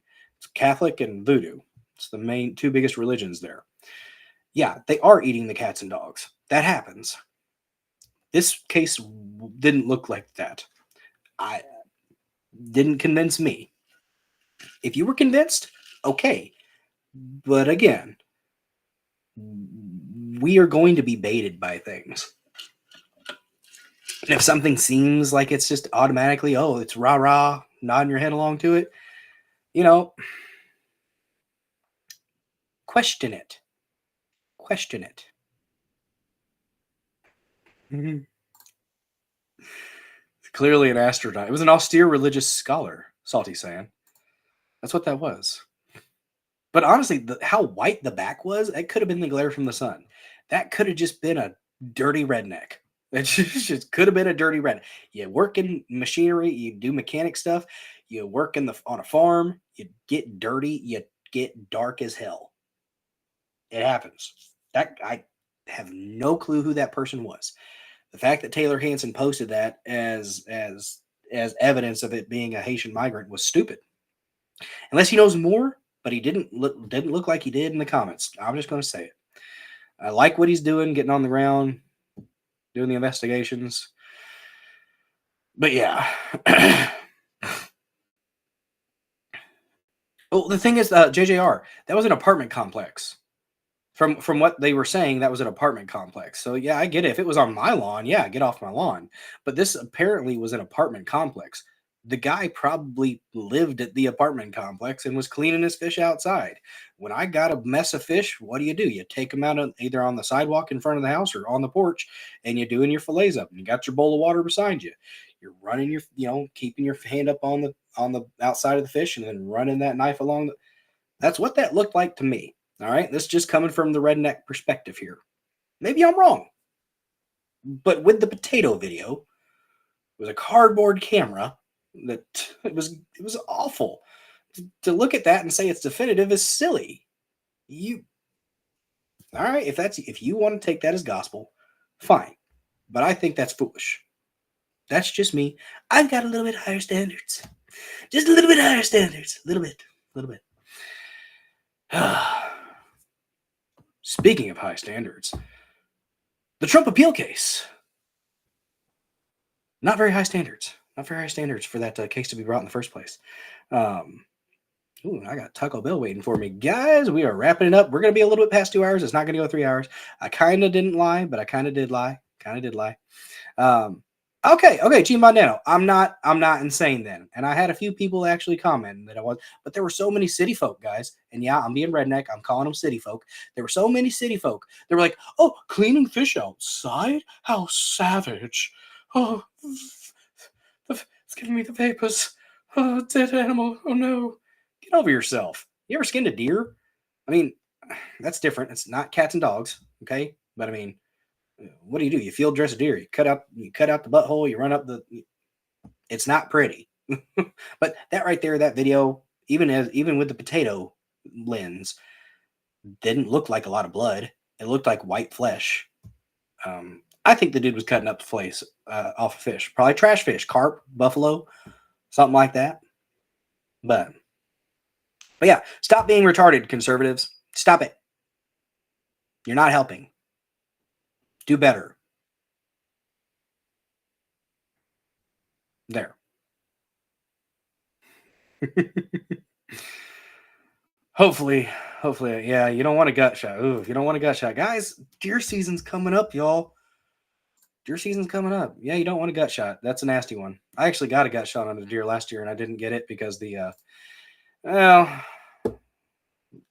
new person ended up buying the property and came out when I was tracking my deer. We had an agreement with the person who owned it before that anytime you shot a deer on our property, if it ran into their woods, that you could just go get it. Well, apparently somebody else bought the property, and he decided to come out and be Billy Badass with me. First of all, not smart. You're a lot smaller than me, and I'm not a tall guy, but I'm a stout feller. And yeah, you might want to just. It was foolish. The guy decided to tell me to leave the property. I said, "Man, I'm just looking for the deer, just trying to track it. Had a trail, then I lost it, and he ended up getting reckless with me. And I said, "All right, buddy, I'm going, but you ain't going to talk to me like that." We had words. Started trying to follow me, and I turned around real quick. I said, "You ain't got to follow me, buddy. I know my fucking way out your woods." But that really sucked. And my stepdad's an old farmer. He's in his 80s, and I told him about it. He said, he's an old German. His first language was German. He said, "God damn it." He said, "I got big old tractors, and I see that blue truck. Maybe I'm not able to get out the way." I said, "Dad, don't do that. Bad farmer. Don't do that." The guy was a jerk, but we don't need to go that far. I know we're out in the country, but he was playing. He wasn't being serious. Fed boys as assholes. But yeah, that could have gone better. Deer season's coming up, though. I'm excited. I'm excited about it. I want to get out in the woods. Got to clean my guns. Got to take care of the tools, guys. Got to take care of the tools. Got my bolt action Savage 270. Had it since I was 16 years old or so. So almost 20 years that I've had this gun. And I'm not a great hunter. I'll just go ahead and say that. I got a couple of fish hanging out behind me up there. Eventually, I'm going to put them up on the wall. They'll be above my anime stuff because I am a diverse individual. I can like anime and weeb shit, and I can like redneck shit. I'm all over the place, guys. I'm all over the place. I did get an 8-point buck a couple years ago, though. Got a European mount. That's pretty nice. But I like being out in the woods. I like going out to the hunting club, as we call it. It's just a double wide trailer pulled out in the middle of the woods. Electricity's run out there. No running water. We get buckets for the toilet. We rough it. We rough it for a week and hopefully get deer. I didn't get any out there last year. I did shoot the one little doe, got the gut shot on it, and it ran into that person's woods. And sadly, I wasn't able to track it. But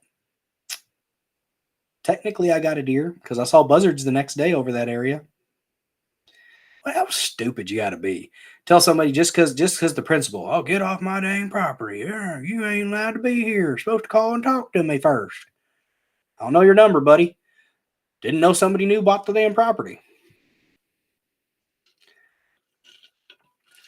But yeah, let a deer rot. That was smart. Good for you, guy. Proved your point. All right. So we're talking about the appeal case, guys. Talking about the appeal case. The fraud case. The glorified error in paperwork case. Accounting error, we could say. That's what it was. There was no fraud. Oh, wait, no. The accounting error one was the one with the payments to Stormy. This one was about the valuation of his property. So I got those two mixed up. This is the one with Letitia James and Ingeron about the fraudulently claiming that his property was worth more than it was, which actually was bullshit. And the appeals, the panel of judges had some really good questions. They had some really good questions for him. So we are going to pull this up really quick. Deer do taste delicious. I've got Trish won. There you go. Hell yeah. That 270 packs a punch. It's a good gun. I love my little bolt action 270. You put one in the chamber, you got three on deck, ready to go. It's a good one. I like my 270. Solid shot. Accurate shot. I think it's 300 yard shot, pretty accurate. I get 300 yard shot pretty accurate. I haven't really taken a deer at 300 yards. So the first one that I got with it was about 210. I think 210 yard shot with near dusk conditions, and I dropped that damn deer. And then it got up and started rolling down the hill because I shot through its lower hips and paralyzed it from the waist down. That deer had a rough ending. had to use my knife. But got it done. Got it done. Drug it out. We got it done. But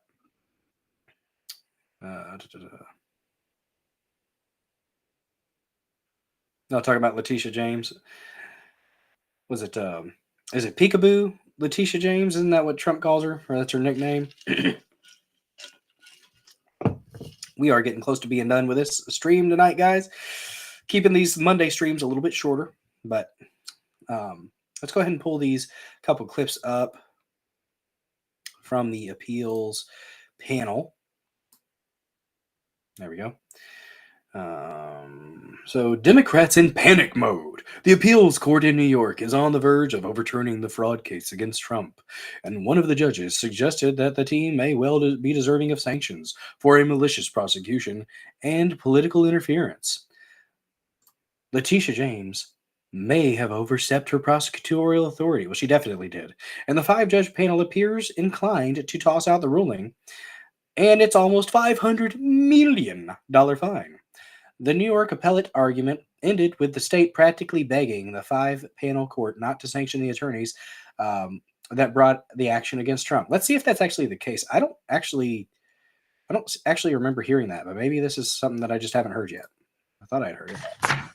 May it please the court, Judith Vale for the New York Attorney General's office. All of the defendants repeatedly Ms. violated. Vale, can you identify any previous case in which the Attorney General sued under Executive Law 6312 to upset a private business transaction that was between equally sophisticated partners where the supposed victim had the ability Is that Woody Allen? and legal obligation to discover the allegedly misrepresented matters by conducting its own due diligence, where the supposed wrongdoer advised the supposed victim through written disclaimers to conduct its own due diligence and to draw its own conclusions, where the alleged misrepresentation almost entirely concerned inherently subjective valuations of properties and businesses. Yes. And where the victim never complained about any fraud in the transactional losses from it. That's a May it please the court, Judith Vale for the New York Attorney General's office. All of the defendants repeatedly Ms. violated. Vale, can you identify? okay. It seems like that clip is cut a little bit, chopped up a little bit, because I've heard another clip where she was able to continue speaking. But regardless, the judge had some really good points there, some good questions talking about the other party, so the people that gave the loan, doing their due diligence and actually looking into the valuation of the property. Great point. Neurodivergent one, I've heard good things about it. Thanks for joining, by the way. Good to see you. Something to boil my blood later. The line in the sand. That the whistleblower Border Patrol agent Zachary Apotheker, I think is his name. I think Viva Fry is actually going to have him on tomorrow in the middle of the day, if I'm not mistaken. And they're going to do a bit of an interview. And God bless that man. All it takes for evil to triumph is for good men to do nothing. And we are seeing more and more good men stand up and say, fuck these bastards, and actually clear their conscience and hopefully protect some kids. That's the goal anyways. Let's see. Back to Justice Moulton's point about Justice Moulton's point about line drawing, because I do think that is very important in this case. You know the history of this statute. It's passed under then AG Javits, and then was really amplified by AG Lefkowitz over the years. And when I went back and read the bill jackets, the common thread was always we need greater power. The AG needs greater powers as the people's lawyer to protect consumers, civil rights, and the environment. And so again, with that sort of historical backdrop to this law, how do we draw a line or at least put up some guardrails to know when the AG is operating well within her admittedly broad sphere of 6312, and when she is going into an area that wasn't intended for her jurisdiction? Back to Justice Moulton's point about line. So there that was again. No, go away. So yeah, they're definitely questioning them, and they had her. I heard one of the lawyers said that one of the law tubers said that when you're getting, it was Barnes actually said that when you're getting a lot of questions, line drawing, because I do think that is very. Nobody told you to press play again, Twitter. Stop it. when you apparently are at that level, if you're getting asked a lot of questions, it actually might not be a good sign. So that's what Barnes's take on it was, that they were getting a lot of time and might actually overturn it. Now, it has not been overturned yet. And I saw that Donna in the chat earlier on Common Censored was saying that it had been overturned. The fraud case had been overturned. No, it hasn't. That was literally misinformation or disinformation. I don't know the difference between the two. Somebody was full of shit. Let's just say that. They were full of shit about it. They assumed something. They thought that it was true. Probably thought it was true. I'm not going to assume malicious intent. They thought it was true, but it's not. Interesting. Interesting. Thank you for pointing that out, Neurodivergent One. I don't pay attention as much to the chat that's overlaid. Because here's the thing, I bet you, Neurodivergent One, sometimes Rumble will censor shit because it is on the App Store. So there are certain things that there is a live filter that takes out certain statements or certain words. Maybe that's why things are missing. Maybe it's because the technology that they have set up for that with the live streams, maybe it's just not that great yet and it has some bugs to work out. I've been in contact with Rumble a couple times, or one time specifically where I was emailing them and they actually responded pretty quickly. It was a minor issue, so maybe that's why I just got lucky and I had a good experience. But if you do a bunch of emojis, I have figured out that if you do a bunch, ever since the last update, whenever you do a bunch of emojis, it'll check it as spam and it doesn't actually show up. So if you do like one, I think one emoji will show up. But if you did a whole bunch, it'll check it as spam, I think. But I don't know. We'll see. We'll see. Not seeing a thumbs up yet if it's there. Let me check on the app. Salty. See, that's different emojis. So it's not filtering that out.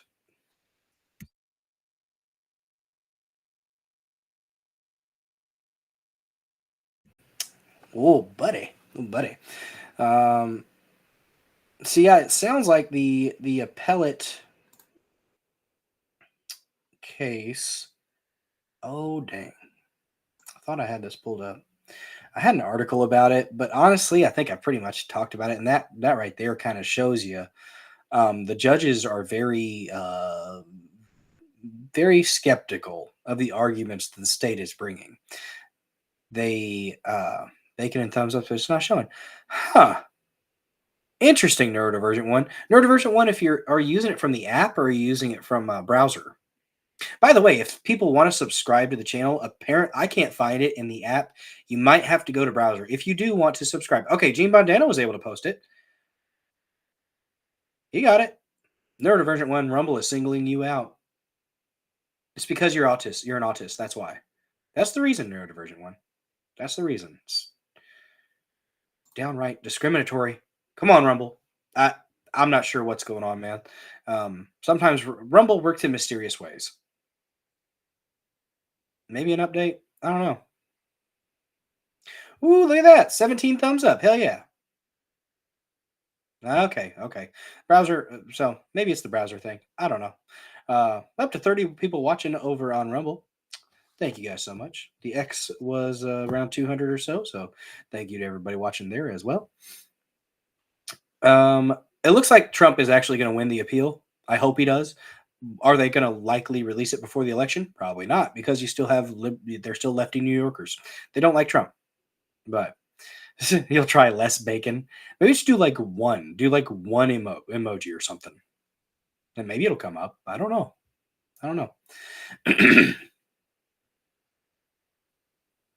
Okay, there you go. You got it. That worked. Maybe sometimes you have to put a comment with it. If it's just the emojis, it might not read it and it filters it out automatically. Ever since that update, it's been doing weird stuff. So I found that actually putting a comment before it will actually help. So there you go. You got it. Smash the thumbs up. Smash it. Tap it. Caress it. People's elbow. The thumbs up. The like button. what formerly known as the Plessy. Pound the Plessy. Plussy. Just going to go ahead and get that straight for people, make sure we're not thinking I'm saying something vulgar. Real quick, before we go into the Massey Minute, which is kind of our bright spot here, we're going to watch JD Vance be a goddamn Chad and just destroy Martha Raddatz on ABC.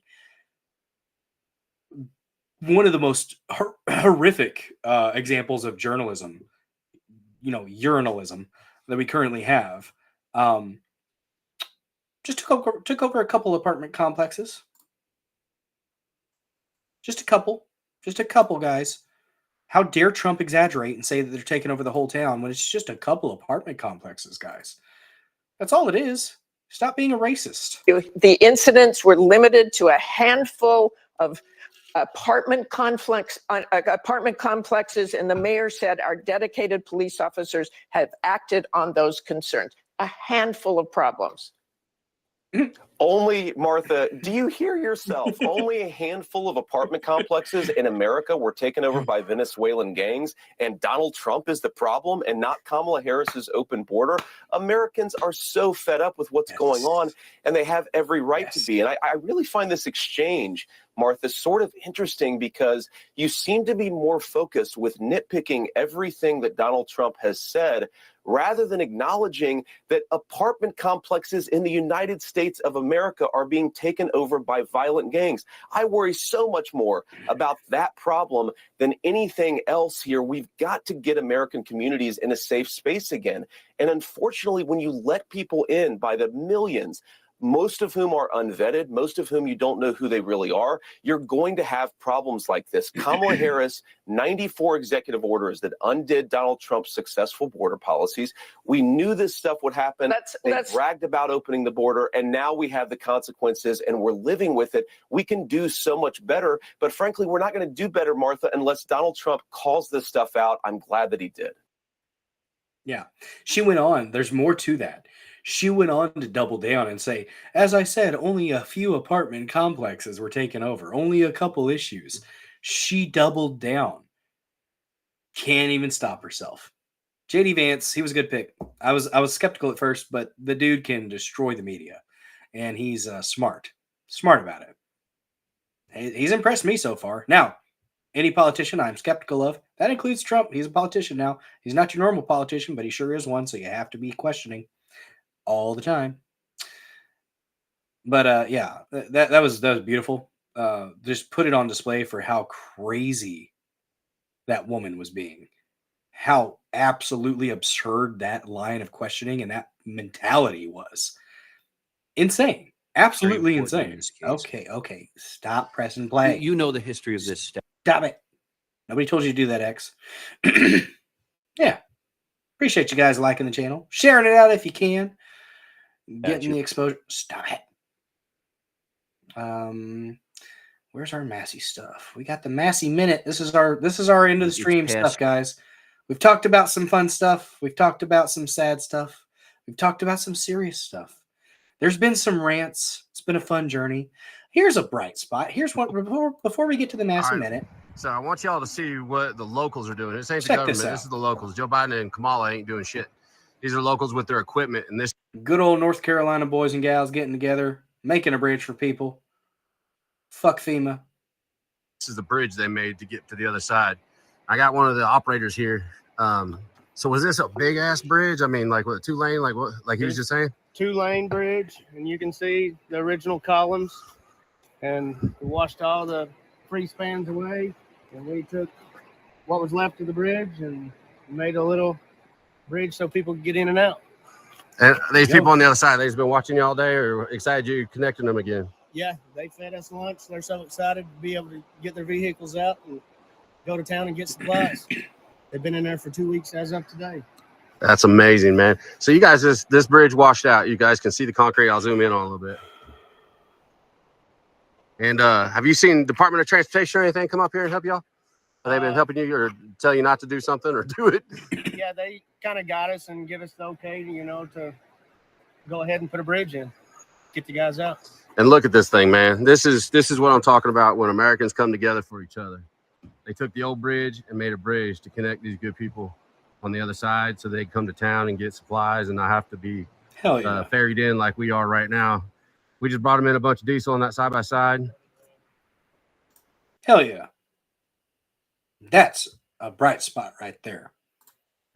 That's a white pill that even if the federal government, when it's supposed to actually do something, can't do it, well, damn, you got good old boys that'll come together and get it done and help people out. That's something positive right there, in my opinion. Let me find my Massey stuff. Where'd you go? Where'd you go? There he is. Here's a brief Massey minute. A brief something. minute. This is what happens when you have a quantity of something and then you add more to it. This is dilution. The principle is so simple that a child can understand. And you can create this little science project at home. Sorry, you can have your tea back. I took somebody's tea. But the principle is called dilution. And when you print $5 trillion and you put it into the economy, you have diluted the value of the money. So for instance, if you had a minimum wage at some amount and somebody was making minimum wage and they were still making minimum wage after this money was printed, they actually are making considerably less in terms of real dollars. It's dilution. So the $5 trillion that we printed, I would argue, is the primary source of inflation. You know, we can say, well, eggs went up because feed went up, fuel went up because there's a war in Ukraine. You can find a lot of excuses for various different industries. But what is the probability that That's Trish one. When we the people have to fix things like this rather than the government, then why the hell are we paying taxes? Well, Matty just mentioned it. Wars in Ukraine. That's where our tax dollars go. And to the $1 billion to illegal aliens. Every price went up all at the same time. You can't blame them on specific supply chain problems. The thing how do you explain the global? Yes, I'm glad you asked me that, Professor Raskin. Because they did the same thing in Europe. They did this everywhere. They printed their own equivalents of the Federal Reserve and treasuries, created their own money out of thin air. It may be the only thing that saved our dollar is that everybody else did the same National thing to debt their right currency. there. He wears it. And so the question is, right now we're coming up on the debt limit. Why isn't anybody proposing to print more money? Why aren't the economists proposing to print more money? Because it is poison. When you print money, it is poison to our economy, and it is just some common sense. Some common sense from Representative Massey. Gene Mondano, praying for your family down there in Florida. I know it wasn't as bad as they thought it was going to be, but I heard that there was a slew of tornadoes that ended up being spun up from Hurricane Milton. Nerdiest name for a hurricane, by the way. Yeah, it still did a lot of damage, and people were still injured. We got to remember, North Carolina, the people are still struggling down there in North Carolina, Tennessee, Georgia, South Carolina. I mean, Sully just got data back a couple days ago, I think. Cell phone towers are starting to work again down there in his area, South Carolina.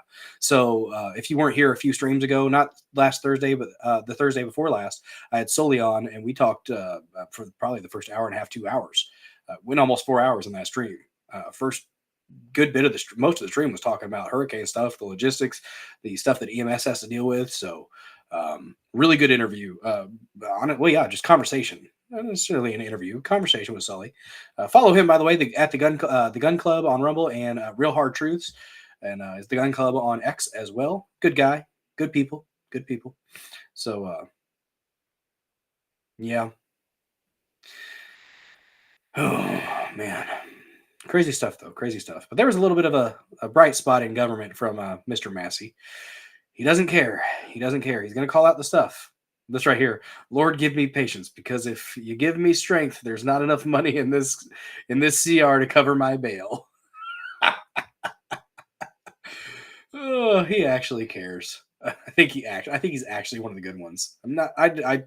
You'd be skeptical of politicians in general, but I think he actually cares. So, guys, we talked about a lot today. We talked about the fact that this is what happens when you have a quantity of something. Stop playing things. Then you go away. So, guys, we talked about a lot of things. We talked about the Happy Columbus Day. We talked a little bit about the history of, what went on there. Some things weren't so great. Some things were really great. Some, we ended up being the country that we are because of it. So I'll go ahead and say, I'll chalk it up as a win. Chalk it up as a win for the Europeans. He may be a Jew. He may be a Jew. Does that affect my opinion of the guy? Nah, it really doesn't. I don't care. It's interesting. It's kind of funny. People are going to make hay of it probably, but Columbus may have been a Jew according to the DNA testing. According to the DNA test results, you are a Jew. Maybe. Then we talked about Barack Obama shaming the black male population into blackmailing the black male population into supporting Kamala Harris because she's just like you guys. She's just like you. She struggled too. No, she didn't. She's a wealthy person. She's an elite. Elite. Doesn't mean they're better than us, but that's the pejorative. I don't say elite with endearment. When I say elite, it's usually as an insult. So, Harp may have been part of it. Trish won. Yeah, you were here on Thursday. We covered the weather modification and weather warfare history for the first hour, probably hour and a half. Well, of course, we do my banter, my introduction, and stuff like that. But for about an hour, we talked about weather modification and just a deep history of that. Started in the 40s that we know of, and was just increasing rain and snow and stuff. But yeah, if you guys do want to check that out, I got some good articles that I go through on there. I think it's worth looking into. But that was this last Thursday. So we talked about the Barack Obama, the Democrats continuing to just take the black vote for granted. Then we moved into conservatives being idiots and being baited. And I get it. I get it. You want to believe the things, but you've got to have evidence before you can hang your hat on it. Be responsible. Question everything. Even the things that you agree with. You must question them. Sharpen yourself. Steel yourself. If the Walz stuff is true, on the wall with you. And, if her campaign wasn't already dead, it's definitely dead after that if it actually comes out to be true. Let's see some evidence. Let's see some actual people and not just a random thing posted or an email, you typing up an email and sending it and getting an automatic bot response from the White House. That means nothing to me. Give me something with teeth, or you have nothing, Mr. Black Insurrectionist. Calling you out, dude. Sounds like bullshit. Sounds like you're baiting.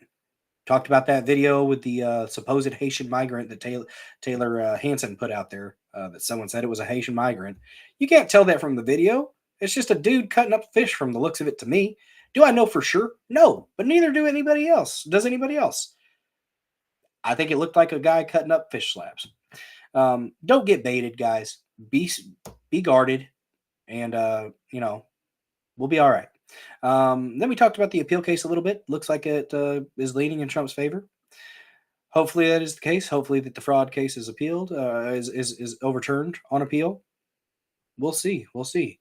And we had a couple little light spots there. Had the good old people of the good old boys of North Carolina coming together and helping their fellow man, their fellow American. It's good to see. And then we had our Massey Minute here at the end. I think it was JJR talking about Massey last time. So I remembered you. JJR. Got our Massey clip in there talking about inflation and whatnot. So, no. I'm not saying that it's Trish won. I'm not. Again, the cats and dogs, the Haitians are eating the cats and dogs. I'm not saying they're not. But the video that we played, that is not definitive proof of that. That looks like a guy cutting up fish to me. I'm saying that's a bad example. Do I believe the reports on the ground? Yeah, I do. And I believe that there's a video of a cat being cooked on a barbecue grill, on a grill. It's part of their culture. They don't see pets as pets. So, yeah. Okay, so we don't disagree. We don't disagree. They're eating the cats. They're eating the dogs. It's madness. Utter madness. All right, guys. Well, thank you guys so much for the inaugural Monday episode of the Dozer Den. This is episode 25 of the Dozer Den. I appreciate everybody joining tonight. Thank you guys so much for watching. If you guys haven't smashed that like button, go ahead and like this stream. Follow, subscribe if you can. Share the stream out. Follow me on X. Billdozer74__. We're up over 2,500 followers. Thank you guys so much for watching. I will be back here at 9:30 p.m. Central on Thursday. We're going to have more to talk about. Things are ramping up, guys. The news does not quit. Much appreciated. You guys have yourselves a great rest of the evening, and I will see you all on Thursday. Y'all have a good one.